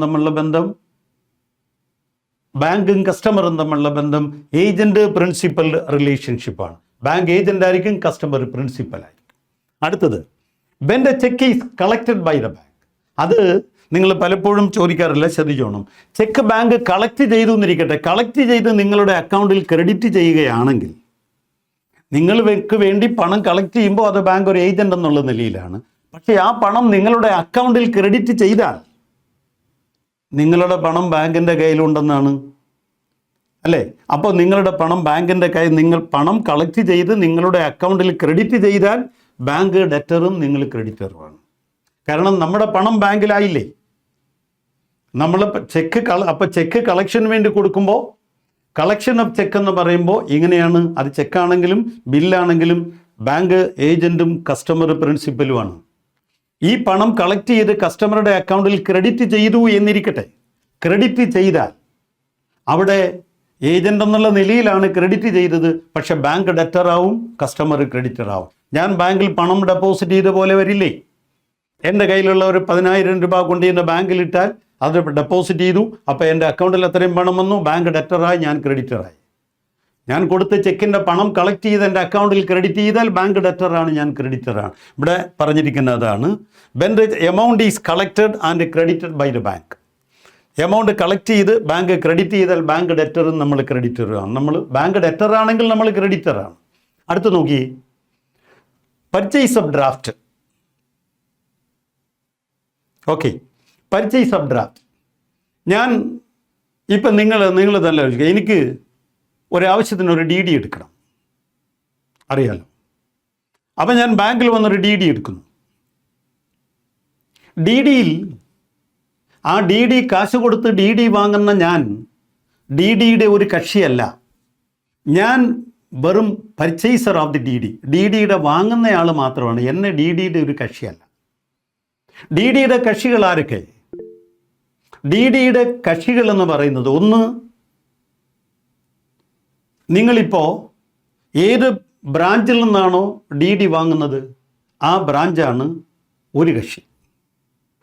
ഏത് ബ്രാഞ്ചിലാണോ DD മാറേണ്ടത് ആ ബ്രാഞ്ചാണ്, രണ്ടും ഒരു ബാങ്ക് ആയിരിക്കുള്ളൂ, ആ ബ്രാഞ്ചാണ് DDയുടെ രണ്ടാമത്തെ കക്ഷി. മൂന്നാമത്, ഈ പണം ആർക്കാണോ കൊടുക്കേണ്ടത് അയാളാണ് DDയുടെ മൂന്നാമത്തെ കക്ഷി. അല്ലാതെ ഈ DD വാങ്ങുന്ന കസ്റ്റമർ ഒരിക്കലും DDയുടെ ഒരു കക്ഷിയല്ല. അയാൾ കാശ് കൊടുത്ത് DD വാങ്ങുന്നേ ഉള്ളൂ. പണം കൊണ്ട് കൊടുക്കുന്നു, പണം കൊടുത്തിട്ട് DD വാങ്ങുന്നു, അല്ലേ? അത് 50,000 രൂപയ്ക്ക് താഴെയാണെങ്കിൽ നമുക്ക് കാശ് കൊടുത്ത് DD എടുക്കാം. 50,000 രൂപയോ അതിൽ കൂടുതലോ രൂപയ്ക്കുള്ള DD എടുക്കണമെങ്കിൽ ഒന്നുകിൽ ചെക്ക് കൊടുക്കണം, അല്ലെങ്കിൽ മറ്റേതെങ്കിലും ഇൻസ്ട്രുമെൻറ്റ്സ് ടെൻഡർ ചെയ്തിട്ടായിരിക്കും DD എടുക്കുക. പോട്ടെ, അതൊക്കെ നിങ്ങൾക്കറിയാം. അപ്പോഴിവിടെ പർച്ചേസ് ഓഫ് DD വാങ്ങുമ്പോൾ ബാങ്കും ഞാനും തമ്മിലുള്ള ബന്ധം, ഞാൻ ബാങ്കിന് പണം കൊടുത്തു എന്നാണ്. ബാങ്ക് ഡെറ്റർ, ഞാൻ ക്രെഡിറ്റർ, അത്രയേ ഉള്ളൂ. അതാണ് DD വാങ്ങുമ്പോഴല്ലോ പർച്ചേസ് ഓഫ് ഡ്രാഫ്റ്റ് എന്ന് പറയുമ്പോൾ ഡെറ്റർ ക്രെഡിറ്റർ റിലേഷൻഷിപ്പാണ്. അടുത്തത് പേയി ഓഫ് ഡ്രാഫ്റ്റ്. പേയി എന്ന് പറയുമ്പോൾ ഒരു ചെക്കിന് 3 കക്ഷികളുണ്ടല്ലോ. ഒന്ന് എഴുതുന്നയാൾ, മറ്റൊന്ന് പണം കൊടുക്കേണ്ടുന്ന ബാങ്ക്, മറ്റൊന്ന് ആർക്കാണോ ചെക്ക് എഴുതി കൊടുക്കുന്നത് അയാൾ പേയി. 3 പേര്. അതിൽ ഇവിടെ നമ്മൾ പറഞ്ഞത് പേയി ഓഫ് ദി ഡ്രാഫ്റ്റ്. ഞാനൊരു DD എടുത്തു. ആ DD എടുത്തിരിക്കുന്നത് ഏതോ ഒരു പ്രത്യേക ആളിന് വേണ്ടി കൊടുക്കാനാണ്. അയാളുടെ പേരിൽ ആണ് ഈ DD എടുത്തിരിക്കുന്നത്. അയാളാണ് DDയുടെ പേയി. സ്റ്റേറ്റ് ബാങ്ക് ഓഫ് ഇന്ത്യയുടെ കൊട്ടാരക്കര ബ്രാഞ്ചിൽ നിന്നാണ് ഞാനിത് എടുത്തത്. അവരാണ് ഡ്രോയർ. സ്റ്റേറ്റ് ബാങ്ക് ഓഫ് ബ്രാഞ്ചിൻ്റെ തിരുവനന്തപുരം ബ്രാഞ്ചാണ്, തിരുവനന്തപുരം സെൻട്രലിലുള്ള ബ്രാഞ്ചാണ് ഈ പണം കൊടുക്കേണ്ടത്. അവിടെ അതാണ് ഡ്രോയി, അവരുടെ പേരിലാണ് ഇത് എടുത്തിരിക്കുന്നത്. അപ്പം നമുക്ക് DD, നമ്മൾ പൈസ കൊടുത്ത് DD നമുക്ക് തന്നിരിക്കുന്നത് കൊട്ടാരക്കര ബ്രാഞ്ച്, ഈ DD മാറേണ്ടത് തിരുവനന്തപുരം ബ്രാഞ്ച്, പണം കൊടുക്കേണ്ടത് അവിടെയുള്ള ഏതെങ്കിലും ഒരു ഡിപ്പാർട്ട്മെൻറ്റിലെ ഓഫീസർക്കാണ്. അയാളെന്ന് അപ്പോൾ നിങ്ങൾ ആലോചിച്ച് നോക്കിയേ, DDയുടെ പണം പേയി എന്ന് പറയുന്ന ആ ഓഫീസറാണ് പേയി. ഈ എഴുതിയ ബ്രാഞ്ച് ഉണ്ടല്ലോ, കൊട്ടാരക്കര ബ്രാഞ്ച്, അവിടെയാണ് ഡ്രോയർ. ഈ തിരുവനന്തപുരം ബ്രാഞ്ചില്ലേ, അതാണ് ഡ്രോയി ബ്രാഞ്ച്. ഈ ഡ്രോയറും ഡ്രോയിയും ഒരു ബാങ്ക് ആയിരിക്കും, പക്ഷേ 2 ബ്രാഞ്ചായിരിക്കും. ഇനി നിങ്ങൾ കേൾക്ക്, ഈ DDയുടെ പണം പേയിക്ക് കൊടുക്കണം. നമ്മൾ ഈ പറഞ്ഞ ഈ ഓഫീസർക്ക് കൊടുക്കണം. അയാളാണ് ആ പൈസ അവിടെ നിന്ന് മാറിയെടുക്കുക. അപ്പോൾ നമ്മുടെ പണം ഈ ആളിന് കൊടുക്കാനായി, ആർക്ക്? ഈ പറഞ്ഞ ഓഫീസർക്ക് കൊടുക്കാനായി ബാങ്ക് കൈവശം വെച്ചിരിക്കുകയാണ്. അപ്പോൾ ബാങ്ക് പണം കയ്യിൽ സൂക്ഷിക്കുന്നു. എന്തിനു വേണ്ടി? നമ്മൾ പറഞ്ഞിരിക്കുന്ന ആളിന് കൊടുക്കാൻ. അല്ലാതെ ഈ പണം നമ്മൾ എടുക്കില്ല. DD എടുക്കുന്നു എന്ന് പറഞ്ഞാൽ അത്രയും പണം നമ്മൾ ബാങ്കിൽ കൊടുത്തിരിക്കുന്നു, ഈ പണം ഇന്നയാളിന് കൊടുത്തേരെ. തിരുവനന്തപുരത്തേക്ക് പോകുന്ന ഒരാളിൻ്റെ കയ്യിൽ 50,000 രൂപ കൊടുത്തിട്ട് ഞാൻ പറയുന്നു, ഇത് തിരുവനന്തപുരത്ത് അവിടെ ഒരാൾ അവിടെ കാണും, തമ്പാനൂർ ആ ഓവർ ബ്രിഡ്ജിൻ്റെ അടുത്ത് നിൽക്കും, പുള്ളിക്ക് കൊടുത്തേരെ എന്ന് പറയുന്നത് പോലെ ഒരു ഇടപാടേ ഉള്ളൂ DD. ഒരു ബാങ്കിൽ നിന്ന് എടുത്തു, അത് തിരുവനന്തപുരത്ത് ഒരു ബാങ്കിലാണ് മാറേണ്ടത്, മാറി വേറൊരാളിന് കൊടുക്കണം, അത് പേയി. അപ്പോൾ ഈ പേയിയും ബാങ്കും തമ്മിലുള്ള ബന്ധം എന്താണെന്ന്, അതാണ് payee of the draft. Payee എന്ന് പറയുന്നത് ബെനഫിഷ്യറി, ബാങ്ക് എന്ന് പറയുന്നത് ട്രസ്റ്റി. പേയി ഓഫ് ഡ്രാഫ്റ്റ്, അവിടെ നിങ്ങൾ അറിയേണ്ടത് bank receive the cash on behalf of the payee. Bank ഈ ക്യാഷ് കൈവശം വയ്ക്കുന്നു, maintains the cash for giving to payee. പേയ്ക്ക് കൊടുക്കാൻ വേണ്ടി കാശ് ഇവർ സൂക്ഷിക്കുന്നു. അങ്ങനെ സൂക്ഷിക്കുന്നയാൾ മറ്റൊരാൾക്ക് വേണ്ടി സ്വത്തുക്കൾ കൈകാര്യം ചെയ്യുകയും മാനേജ് ചെയ്യുകയും സൂക്ഷിക്കുകയും ചെയ്യുന്നയാളിനെയാണ് ട്രസ്റ്റി എന്ന് വിളിക്കുക. Trustee is A person who manages the property of others. മറ്റുള്ളവരുടെ സ്വത്തുക്കൾ മാനേജ് ചെയ്യുന്നയാളിനെയാണ് നമ്മൾ ട്രസ്റ്റി എന്ന് വിളിക്കുന്നത്. അപ്പോൾ എൻ്റെ പണം ഞാൻ ബാങ്കിൽ കൊടുത്തിരിക്കുന്നു, അത് ആർക്ക് കൊടുക്കാൻ? ഈ പറഞ്ഞ തിരുവനന്തപുരത്ത് ഏതോ ഒരു ഡിപ്പാർട്ട്മെൻറ്റിലെ ഓഫീസർക്ക് കൊടുക്കാനുള്ളതാണ് ആ പണം. അപ്പോൾ അയാൾക്ക് വേണ്ടി പണം ബാങ്ക് സൂക്ഷിക്കുന്നു. അയാളെ കാര്യം ആലോചിച്ച് നോക്ക്. അയാൾക്ക് കിട്ടേണ്ടുന്ന പണം ബാങ്കിൻ്റെ കൈവശം ഇരിക്കുന്നു. അയാൾ കൊണ്ടിട്ടതല്ല. ആ പണം അയാൾക്ക് കിട്ടേണ്ടതാണ്, ബാങ്കിലിരിക്കുന്നു. അവിടെ അയാളും ബാങ്കും തമ്മിലുള്ള ബന്ധം എന്താണെന്ന് ചോദിച്ചാൽ trustee beneficiary. Bank trustee, customer beneficiary. Trustee എന്ന് പറയുമ്പോൾ ഞാൻ നേരത്തെ പറഞ്ഞതാണ്, ഒരാളിൻ്റെ, അതായത് മറ്റുള്ളവരുടെ സ്വത്തുക്കളൊക്കെ കൈകാര്യം ചെയ്യുന്നയാളിനെ, അത് മാനേജ് ചെയ്യുന്നയാളിനെ അതിൻ്റെ ട്രസ്റ്റി എന്നും ഈ മറ്റുള്ളവരെയൊക്കെ ബെനഫിഷ്യറി എന്നും പറയും. അപ്പോൾ ബാങ്ക് ട്രസ്റ്റി ആണെങ്കിൽ മറ്റുള്ളവരെ ബെനിഫിഷ്യറി. എന്തുകൊണ്ട് ഈ കേസിൽ ബാങ്ക് ട്രസ്റ്റി ആയി എന്ന് ചോദിച്ചാൽ, ഈ ആഫീസർക്ക് അയാളാണ് ബെനിഫിഷ്യറി. ആ ആഫീസർക്ക് കിട്ടാനുള്ള പണം ആരുടെ കൈവശം ഇരിക്കുന്നു? അത് ബാങ്കിൻ്റെ കൈവശം ഇരിക്കുന്നു. ബാങ്കാണ് ആ പണം മാനേജ് ചെയ്യുന്നത്. ബാങ്ക് അത് ട്രസ്റ്റിക്ക്, ഈ പറഞ്ഞ ആഫീസർക്ക് കൊടുക്കണം. അയാൾ ബെനിഫിഷ്യറിയും ഈ പണം കൈവശം, ബാങ്ക് യഥാർത്ഥത്തിൽ പണം കൈവശം വെച്ചിരിക്കുക, അയാൾക്ക് കൊടുക്കാനായി വെച്ചിരിക്കുകയാണ്. ബാങ്ക് ട്രസ്റ്റിയും അദ്ദേഹം ബെനിഫിഷ്യറിയുമാണ്. അപ്പോൾ പേ ഓഫ് എ ഡ്രാഫ്റ്റ്, ഇവർ തമ്മിലുള്ള ബന്ധം ട്രസ്റ്റി ബെനിഫിഷ്യറി. ബാങ്ക് ട്രസ്റ്റി ആണെങ്കിൽ കസ്റ്റമർ ബെനിഫിഷ്യറി ഉറപ്പാണ്. അങ്ങനെ ആ ബന്ധം വരുന്നത്. അടുത്ത നോക്കിയേ, പ്ലഡ്ജ്. എന്താണ് ഈ പ്ലഡ്ജ് എന്ന് പറഞ്ഞാൽ? നമ്മൾ നേരത്തെ ബെയിൽമെൻറ്റ് പറഞ്ഞില്ലേ? ബെയിൽമെൻ്റ് എന്ന് പറയുമ്പോൾ the transfer of possession of a movable article from one person to another for a definite purpose, അതാണ് ബെയിൽമെൻറ്റ്. അപ്പോൾ ഒരു പ്രത്യേക പർപ്പസിന് വേണ്ടി നമ്മൾ വാച്ച് നന്നാക്കുന്നു, കുട നന്നാക്കുന്നു, കാറ് നന്നാക്കുന്ന കാര്യമൊക്കെ പറഞ്ഞല്ലോ, അത് ബെയിൽമെൻ്റാണ്. പ്ലഡ്ജ് എന്ന് പറയുമ്പോൾ ഇത് തന്നെയാണ്. Pledge is A bailment. Pledge എന്ന് പറയുമ്പോൾ നമ്മുടെ കയ്യിലുള്ളൊരു മൂവബിൾ ആർട്ടിക്കിളിൻ്റെ പൊസഷൻ, അത് നമ്മളിൽ നിന്ന് മറ്റ്, പൊസഷൻ എന്ന് പറഞ്ഞാൽ കൈവശാവകാശം, ഉടമസ്ഥാവകാശം മാറില്ല, കൈവശാവകാശം, അതാണ് പൊസഷൻ. നമ്മുടെ കൈവശമുള്ള ഒരു മൂവബിൾ ആർട്ടിക്കിളിൻ്റെ പൊസഷൻ. എക്സാമ്പിൾ, എൻ്റെ കയ്യിൽ 4 പവൻ സ്വർണ്ണമുണ്ട്, അത് എൻ്റേതാണ്, എനിക്കാണ് ഓണർഷിപ്പ്, ഇപ്പം അത് എൻ്റെ കയ്യിലാണ്. അപ്പോൾ പൊസഷനും എൻ്റെ കയ്യിലാണ്. ഓണർഷിപ്പും ഉടമസ്ഥാവകാശവും കൈവശാവകാശവും ഇപ്പം എനിക്കാണ്. എനിക്കൊരു 1 ലക്ഷം രൂപ വേണം, ബാങ്കിൽ നിന്ന് വായ്പ വേണം. അതിന് ഈ സ്വർണം ഞാൻ ബാങ്കിൽ പണയം വയ്ക്കുന്നു. നോക്കിയേ, എൻ്റെ കയ്യിലുള്ള ഒരു മൂവബിൾ ആർട്ടിക്കിൾ എന്ന് പറയുന്ന സ്വർണം, അതിൻ്റെ പൊസഷൻ ഞാൻ ബാങ്കിന് കൈമാറുന്നു. എന്തിനു വേണ്ടി എന്നുള്ളതാണ്. ഒന്നുകിൽ ഇത് തന്നെയാണ് ബെയിൽമെൻറ്റ്. ഒരു മൂവബിൾ ആർട്ടിക്കിളിൻ്റെ പൊസഷൻ, അതായത് കൈവശാവകാശം, ഒരാൾ മറ്റൊരാളിന് കൈമാറുന്നു എങ്കിൽ അതൊരു പ്രത്യേക പർപ്പസിന് വേണ്ടി കൈമാറുന്നു. അതാണ് ഏത്? ബെയിൽമെൻറ്റ്. ഇത് 2 കാര്യങ്ങൾക്ക് 2 പ്രത്യേക ആവശ്യം. ഒരു വായ്പ എടുക്കാൻ വേണ്ടിയോ അല്ലെങ്കിൽ ഏതെങ്കിലും ഒരു കോൺട്രാക്റ്റിൻ്റെ പെർഫോമൻസിന് വേണ്ടിയോ ആണ് നമ്മളിത് കൈമാറുന്നെങ്കിൽ അതിനെ പ്ലഡ്ജ് എന്ന് പറയും. അപ്പോൾ pledge is A bailment. Pledge ഒരു ബെയിൽമെൻ്റാണ്. പക്ഷേ ബെയിൽമെൻ്റ് എന്ന് പറയുമ്പോൾ ഒരു സ്പെസിഫിക് പർപ്പസ് എന്നേ നമ്മൾ പറഞ്ഞിട്ടുള്ളൂ. ഈ പർപ്പസ് ഈ പറഞ്ഞ 2 ആണെങ്കിൽ, ഒന്നുകിൽ ഒരു കടമെടുക്കാൻ, ഒരു വായ്പ എടുക്കാൻ, അതല്ലെങ്കിൽ മറ്റേതെങ്കിലും ഒരു കോൺട്രാക്റ്റിൻ്റെ പെർഫോമൻസിന് വേണ്ടി, ഇങ്ങനെ ഏതെങ്കിലും ഒന്നിനു വേണ്ടിയാണ് എൻ്റെ കയ്യിലിരിക്കുന്ന സ്വർണം ഞാൻ ബാങ്കിന് കൈമാറിയെന്നെങ്കിൽ സ്വർണത്തിൻ്റെ പൊസഷനെ മാറുന്നുള്ളൂ.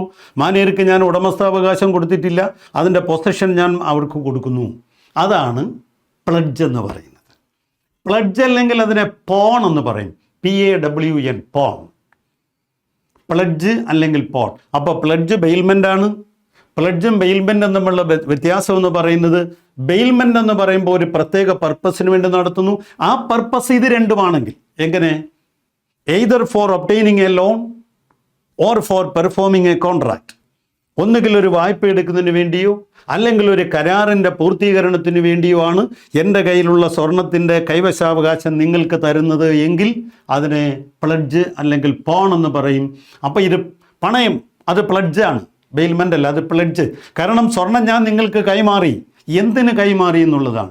ഒരു കടമെടുക്കാൻ വേണ്ടിയിട്ടാണ്, വായ്പ എടുക്കാൻ വേണ്ടിയിട്ടാണ് കൈമാറിയതെങ്കിലോ, ഏതെങ്കിലും ഒരു കരാറിൻ്റെ പൂർത്തീകരണത്തിന് വേണ്ടിയാണ് കൈമാറിയതെങ്കിലോ അതിനെ നമ്മൾ പ്ലഡ്ജ് എന്ന് വിളിക്കും, അല്ലെങ്കിൽ പോൺ എന്ന് വിളിക്കും. ഇത് പണയം വെച്ച എന്നെ പ്ലഡ്ജർ എന്ന് പറയും, ബാങ്കിനെ പ്ലഡ്ജി എന്ന് പറയും. അപ്പം ഞാൻ നിങ്ങളുടെ ബാങ്കിൽ സ്വർണം പണയം വെച്ചാൽ അതിനെ പ്ലഡ്ജ്, അതാണ് പ്ലഡ്ജ് എന്ന് പറയുന്നത്. അവിടെ ഞാൻ പ്ലഡ്ജറും ബാങ്ക് പ്ലഡ്ജിയുമാണ്. അപ്പോൾ ഇവിടെ അത് തന്നെയാണ് പറഞ്ഞത്, പ്ലഡ്ജ് ബെയിൽമെൻ്റ് ആണ്. പക്ഷേ പ്ലഡ്ജിൽ ബെയിൽമെൻ്റ് ആണെങ്കിലും അതിൻ്റെ പർപ്പസ് ഇതാണ്. ഒരു കടമെടുക്കാൻ വേണ്ടിയാണ് നമ്മൾ ബെയിൽമെൻ്റ് നടത്തുന്നതെങ്കിൽ അത് ബെയിൽമെൻ്റ് എന്നല്ല പറയുന്ന, പ്ലഡ്ജ് എന്നാണ്. അല്ലെങ്കിൽ ഒരു പ്രത്യേക ഒരു കോൺട്രാക്റ്റിൻ്റെ പെർഫോമൻസിന് വേണ്ടിയിട്ടാണ്, അതിനു വേണ്ടിയാണ് നമ്മളിത് കൊടുക്കുന്നതെങ്കിൽ അത് ബെയിൽമെൻ്റ് അല്ല, അത് ബെയിൽമെൻ്റ് ആണ്, പക്ഷേ അത് പ്ലഡ്ജാണ്.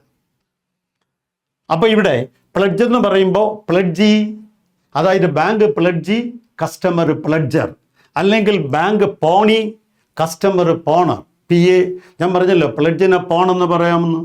അപ്പോൾ പ്ലഡ്ജിനെ പോണെന്ന് പറയാമെങ്കിൽ പ്ലഡ്ജിയെ പോണി എന്ന് വിളിക്കാം,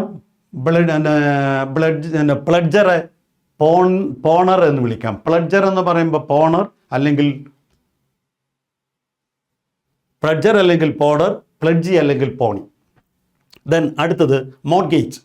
ഈ പ്ലഡ്ജ് മോർഗേജ് എന്ന് പറയുമ്പോൾ, എന്താ മോർഗേജ് എന്ന് പറയുമ്പോൾ നമ്മുടെ കൈവശമുള്ള, നമ്മുടെ പേരിലുള്ള. അപ്പോൾ ഈ പ്ലഡ്ജിൽ നിങ്ങളൊരു കാര്യം അറിയണം, പൊസഷൻ മാത്രമേ കൈമാറുന്നുള്ളൂ, ഓണർഷിപ്പ് കൈമാറുന്നില്ല. നിങ്ങളുടെ ബാങ്കിൽ ഞാൻ സ്വർണം പണയം വെച്ച ഉടമസ്ഥൻ ഞാൻ തന്നെയാണ്, അതിൻ്റെ കൈവശാവകാശം നിങ്ങൾക്ക് തന്നിട്ടാണ് ഞാൻ പണം വാങ്ങുന്നത്, അതാണ് പ്ലഡ്ജ്. അപ്പോൾ പണയം വെച്ച ഞാൻ പ്ലഡ്ജറും അല്ലെങ്കിൽ പോണറും, പണയം സ്വീകരിച്ച് നിങ്ങൾ പ്ലഡ്ജിയും അല്ലെങ്കിൽ പോണിയും ആയിരിക്കും. ഇനി മോർഗേജ് എന്ന് പറയുമ്പോൾ ഈ ഇമ്മൂവബിൾ അസറ്റുണ്ട്, ലാൻഡ് ബിൽഡിംഗ് തുടങ്ങിയ അസറ്റുകൾ ഇമ്മൂവബിൾ അസറ്റാണ്. ഏതെങ്കിലും ഒരു ഇമ്മൂവബിൾ അസറ്റ് പണയം വെച്ചിട്ട് നമ്മൾ പൈസ എടുക്കുമല്ലോ, വായ്പ എടുക്കില്ലേ, അതിനെയാണ് മോർഗേജ് എന്ന് പറയാം. Creating charge on immovable asset for providing loans and advance. ഏതെങ്കിലും ഒരു വായ്പ എടുക്കുന്നതിന് വേണ്ടി നമ്മൾ മൂവബിൾ അസറ്റിന്മേൽ ക്രിയേറ്റ് ചെയ്യുന്ന ചാർജിനെയാണ് ഇമ്മൂവബിൾ അസറ്റിന്മേൽ ക്രിയേറ്റ് ചെയ്യുന്ന ചാർജിനെയാണ് മോർട്ട്ഗേജ് എന്ന് പറയുന്നത്. മോർഗേജ്, പ്ലഡ്ജ് അത് മൂവബിൾ അസറ്റാണ്, പണയം വെക്കുന്ന മൂവബിൾ അസറ്റിന്മേലുള്ള ചാർജാണ് പ്ലഡ്ജ്.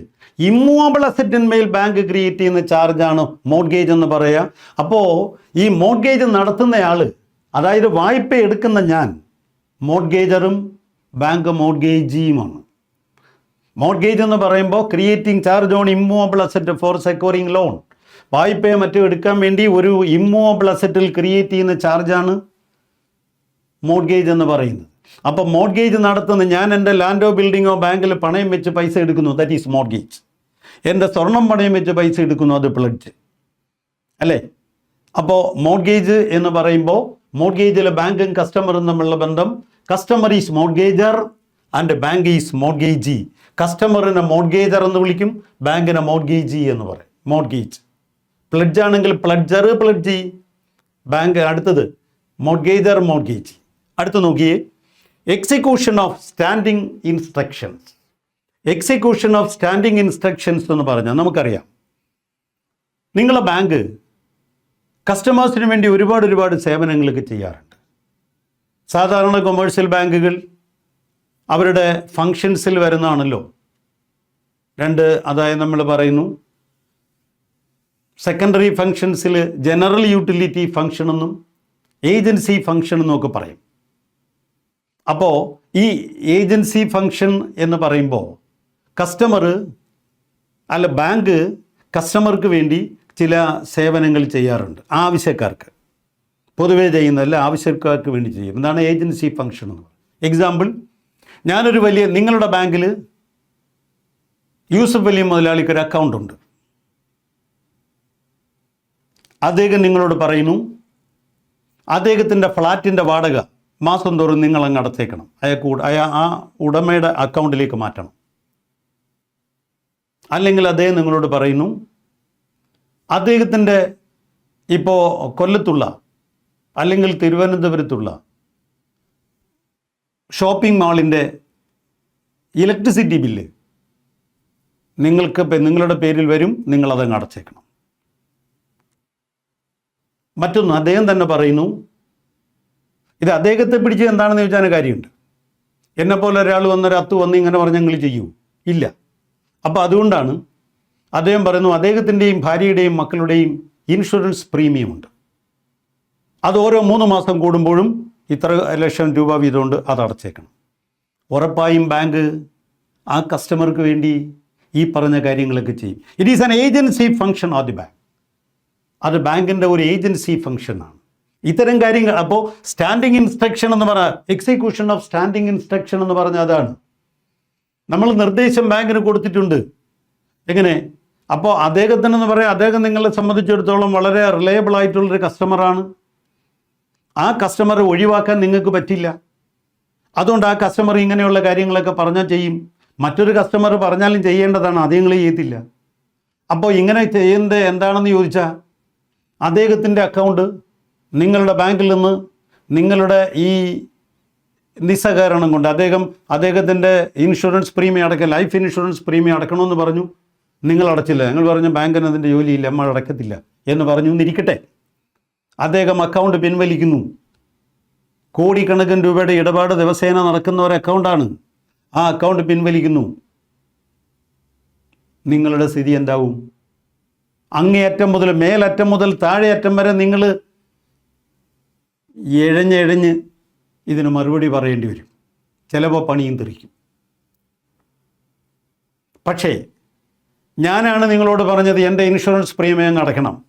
അവിടെ കണ്ട് 10,000-20,000 രൂപയുടെ ഒരു ഡെപ്പോസിറ്റ് കിടപ്പുണ്ട്, കുറച്ച് തുക കിടപ്പുണ്ട്, വേറെ കാര്യമൊന്നുമില്ല. ഇത് എൻ്റെ ഇൻഷുറൻസ് പ്രീമിയം നിങ്ങളങ്ങ് അടയ്ക്കണം എന്ന് പറഞ്ഞാൽ നിങ്ങൾ ചെവിക്കൊണ്ടില്ല. ഞാൻ വന്ന് പറഞ്ഞു എൻ്റെ അക്കൗണ്ട് ഞാൻ നാളെ മുതൽ പിൻവലിക്കും. നിങ്ങൾ ഇതിന് ചിരിക്കും. യൂസുഫ് അലിയാണ് പറയുന്നതെങ്കിൽ നിങ്ങൾ കരയും, അല്ലേ? അന്നേരം കരഞ്ഞില്ലെങ്കിൽ നിങ്ങളെ കരയിക്കും, ഉറപ്പാണ്.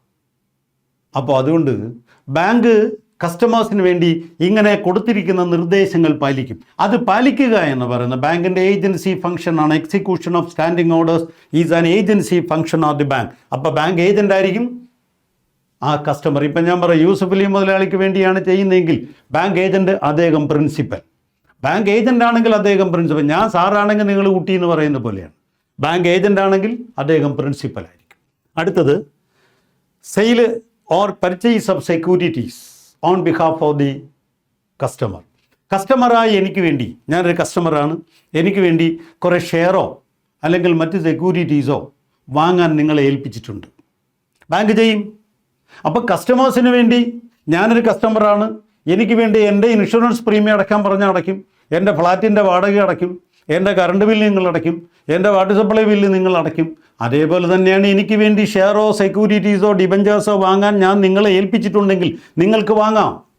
നിങ്ങളെ അക്കൗണ്ടിൽ എൻ്റെ അക്കൗണ്ടിൽ നിങ്ങളെ ബാങ്കിൽ ഞാൻ ആവശ്യത്തിന് പൈസ ഇട്ടിട്ടുണ്ട്. ആ പണം എടുത്തിട്ട് നിങ്ങളെ ഷെയർ വാങ്ങാൻ ഞാൻ നിങ്ങളെ ഏൽപ്പിച്ചിരിക്കുന്നു, നിങ്ങൾ വാങ്ങും. അങ്ങനെ വാങ്ങിയാൽ it is an agency function.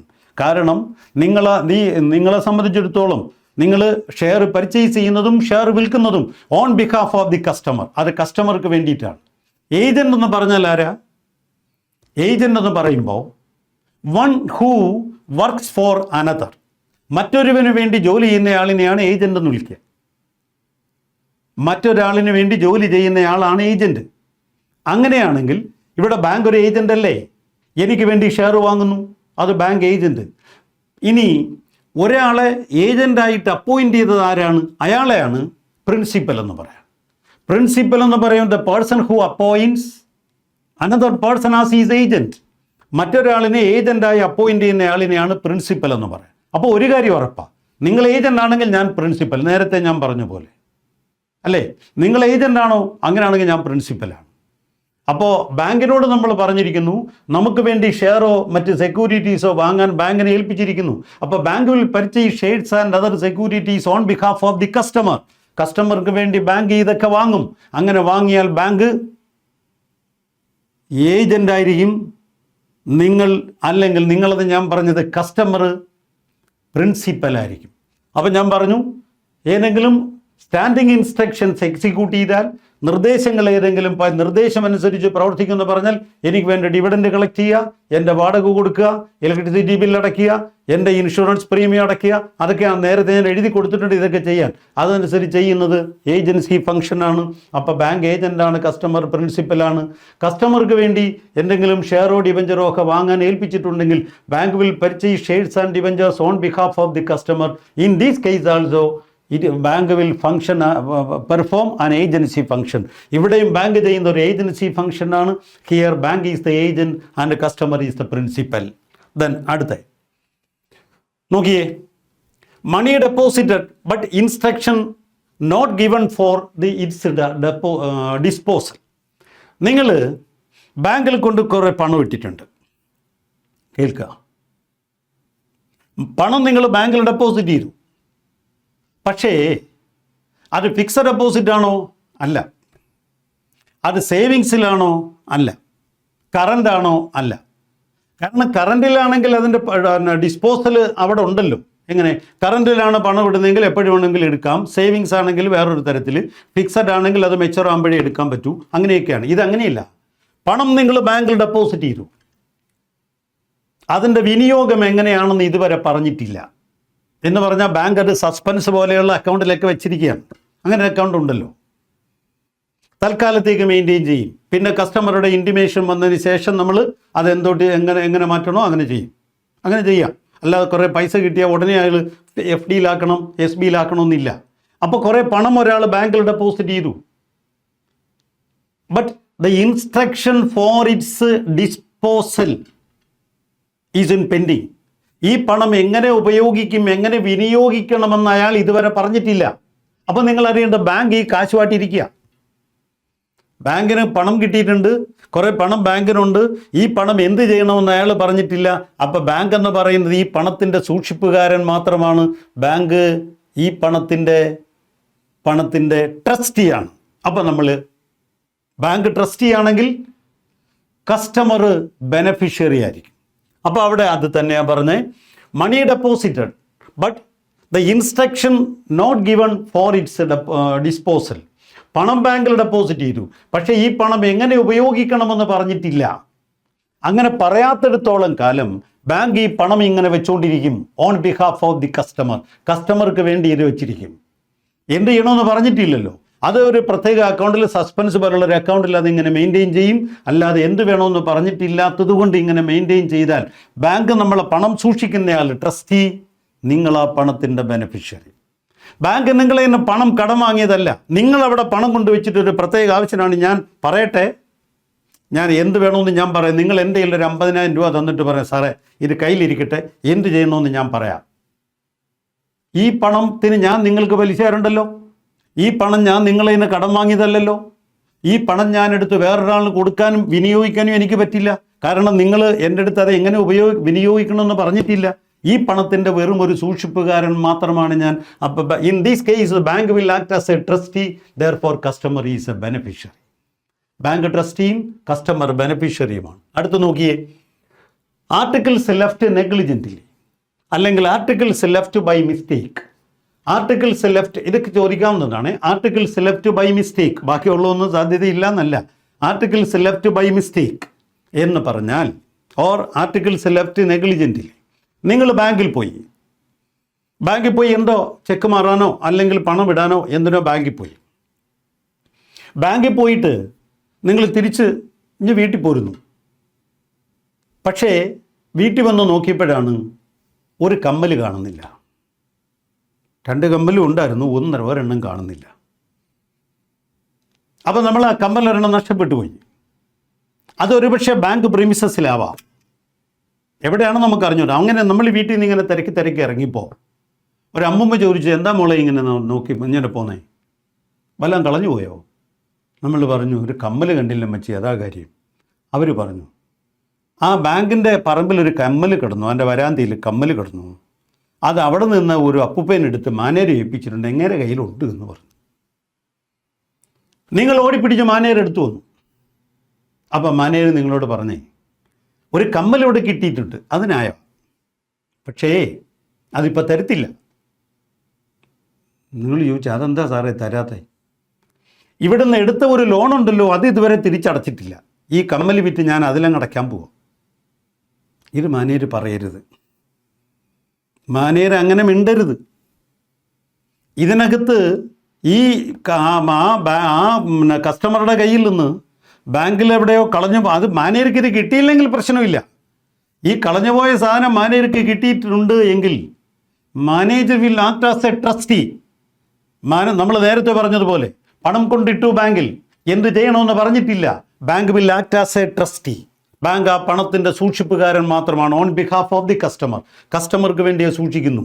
ഇങ്ങനെ ഒരു കസ്റ്റമറുടെ കയ്യിൽ നിന്ന് കളഞ്ഞുപോയ മാല അല്ലെങ്കിൽ മോതിരം അല്ലെങ്കിൽ കമ്മൽ ബാങ്ക് മാനേജറുടെ കയ്യിൽ കിട്ടിയിട്ടുണ്ടെങ്കിൽ ആ മാനേജർ എന്നുള്ളതല്ല പ്രശ്നം. That bank will act as a trustee. Customer വന്ന് ആർക്ക് വേണ്ടി എന്ന് പറഞ്ഞാൽ ബാങ്ക് ആ സ്വത്ത് അത് മെയിൻറ്റെയിൻ ചെയ്യണം. ആർക്ക് വേണ്ടി? അത് ആ കസ്റ്റമർക്ക് വേണ്ടി വന്ന് ചോദിച്ചാൽ മര്യാദയ്ക്ക് തിരിച്ചു കൊടുക്കണം. അപ്പോൾ അവരുടെ അടയാളമൊക്കെ പറയണം. അടയാളമൊക്കെ പറഞ്ഞാൽ മര്യാദയ്ക്ക് തിരിച്ചു കൊടുക്കണം എന്ന് പറഞ്ഞാൽ മര്യാദയ്ക്ക് തിരിച്ചു കൊടുക്കണം. അതിനകത്ത് വേറെ ഒരു അപ്പീലും ഇല്ല. ബാങ്ക് മാനേജറുടെ കയ്യിൽ വെച്ചിരിക്കാം, ബാങ്കിനെ സൂക്ഷിക്കാം ആസ് എ ട്രസ്റ്റി. ഒരു ട്രസ്റ്റി എന്നുള്ള നിലയിൽ ഒരു സൂക്ഷിപ്പുകാരൻ മാത്രം, ഒരു നടത്തിപ്പുകാരൻ മാത്രമാണ് വല്ലവരുടെയും സ്വത്ത് കൈവശം വെച്ചിരിക്കുന്നതെന്ന് മാത്രമേ ഉള്ളൂ. അത് അവർക്ക് വേണ്ടിയിട്ടാണ്, അവർ വരുമ്പോൾ തിരിച്ചു കൊടുക്കണം. അപ്പോൾ ആർട്ടിക്കിൾസ് ലെഫ്റ്റ് ബൈ മിസ്റ്റേക്ക്, നമ്മുടെ എന്തെങ്കിലും തെറ്റുകൊണ്ട് കയ്യിൽ നിന്നിങ്ങനെ എന്തെങ്കിലും നഷ്ടപ്പെട്ടു പോയത് ബാങ്കിന് കിട്ടിയാൽ ബാങ്ക് അതിൻ്റെ കേസിൽ ബാങ്ക് ഒരു ട്രസ്റ്റി ആയിരിക്കും, മറ്റേ ആൾ ബെനിഫിഷ്യറി ആയിരിക്കും. അവർ വരുമ്പോൾ മാന്യമായി മര്യാദയ്ക്ക് തിരിച്ചു കൊടുക്കുക. ദെൻ അടുത്തത് സ്റ്റോളൻ ഗുഡ്സ്. നമ്മുടെ കയ്യിൽ നിന്ന് ഒരു സാധനം വരുന്നത് ആരോ കട്ടുകൊണ്ട് പോയി. മാനേജർ കട്ടുകൊണ്ട് പോയെന്നല്ല, നമ്മുടെ കയ്യിൽ നിന്ന് മോഷണം പോയി.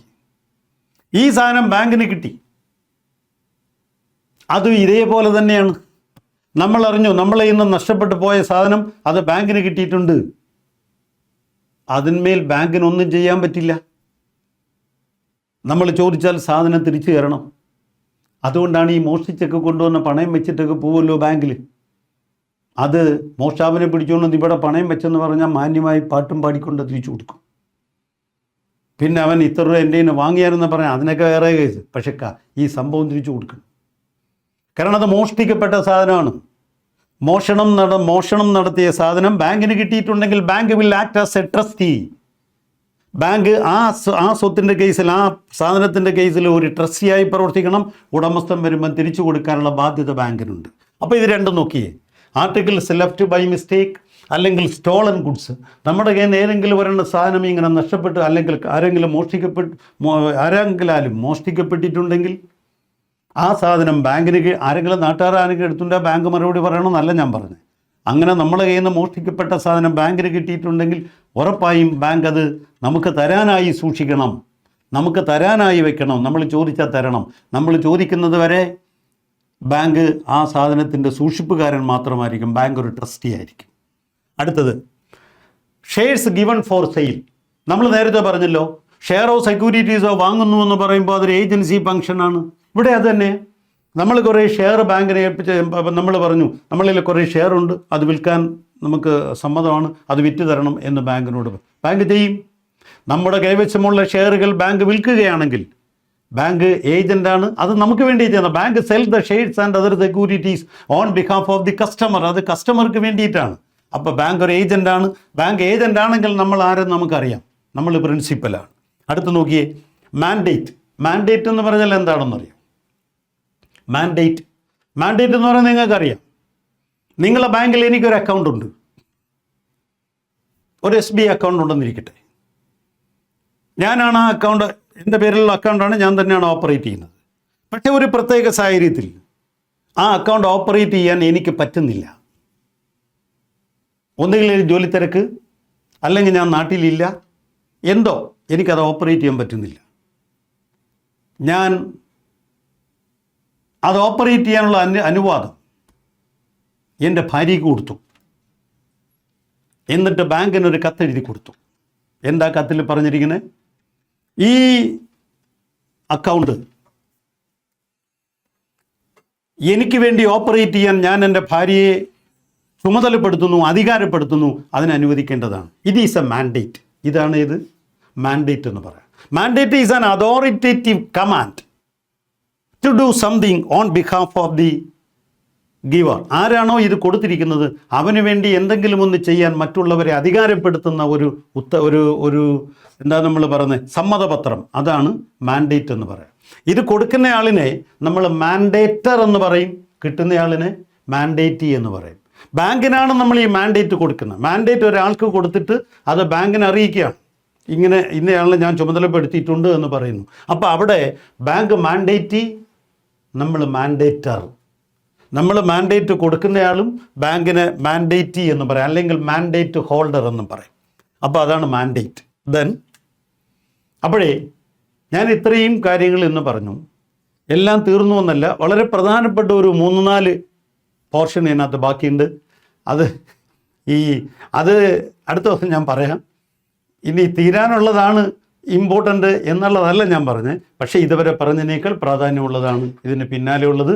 അതുമായി നമുക്ക് അടുത്തൊരു ദിവസം കാണാം. അതുവരേക്കും വണക്കം.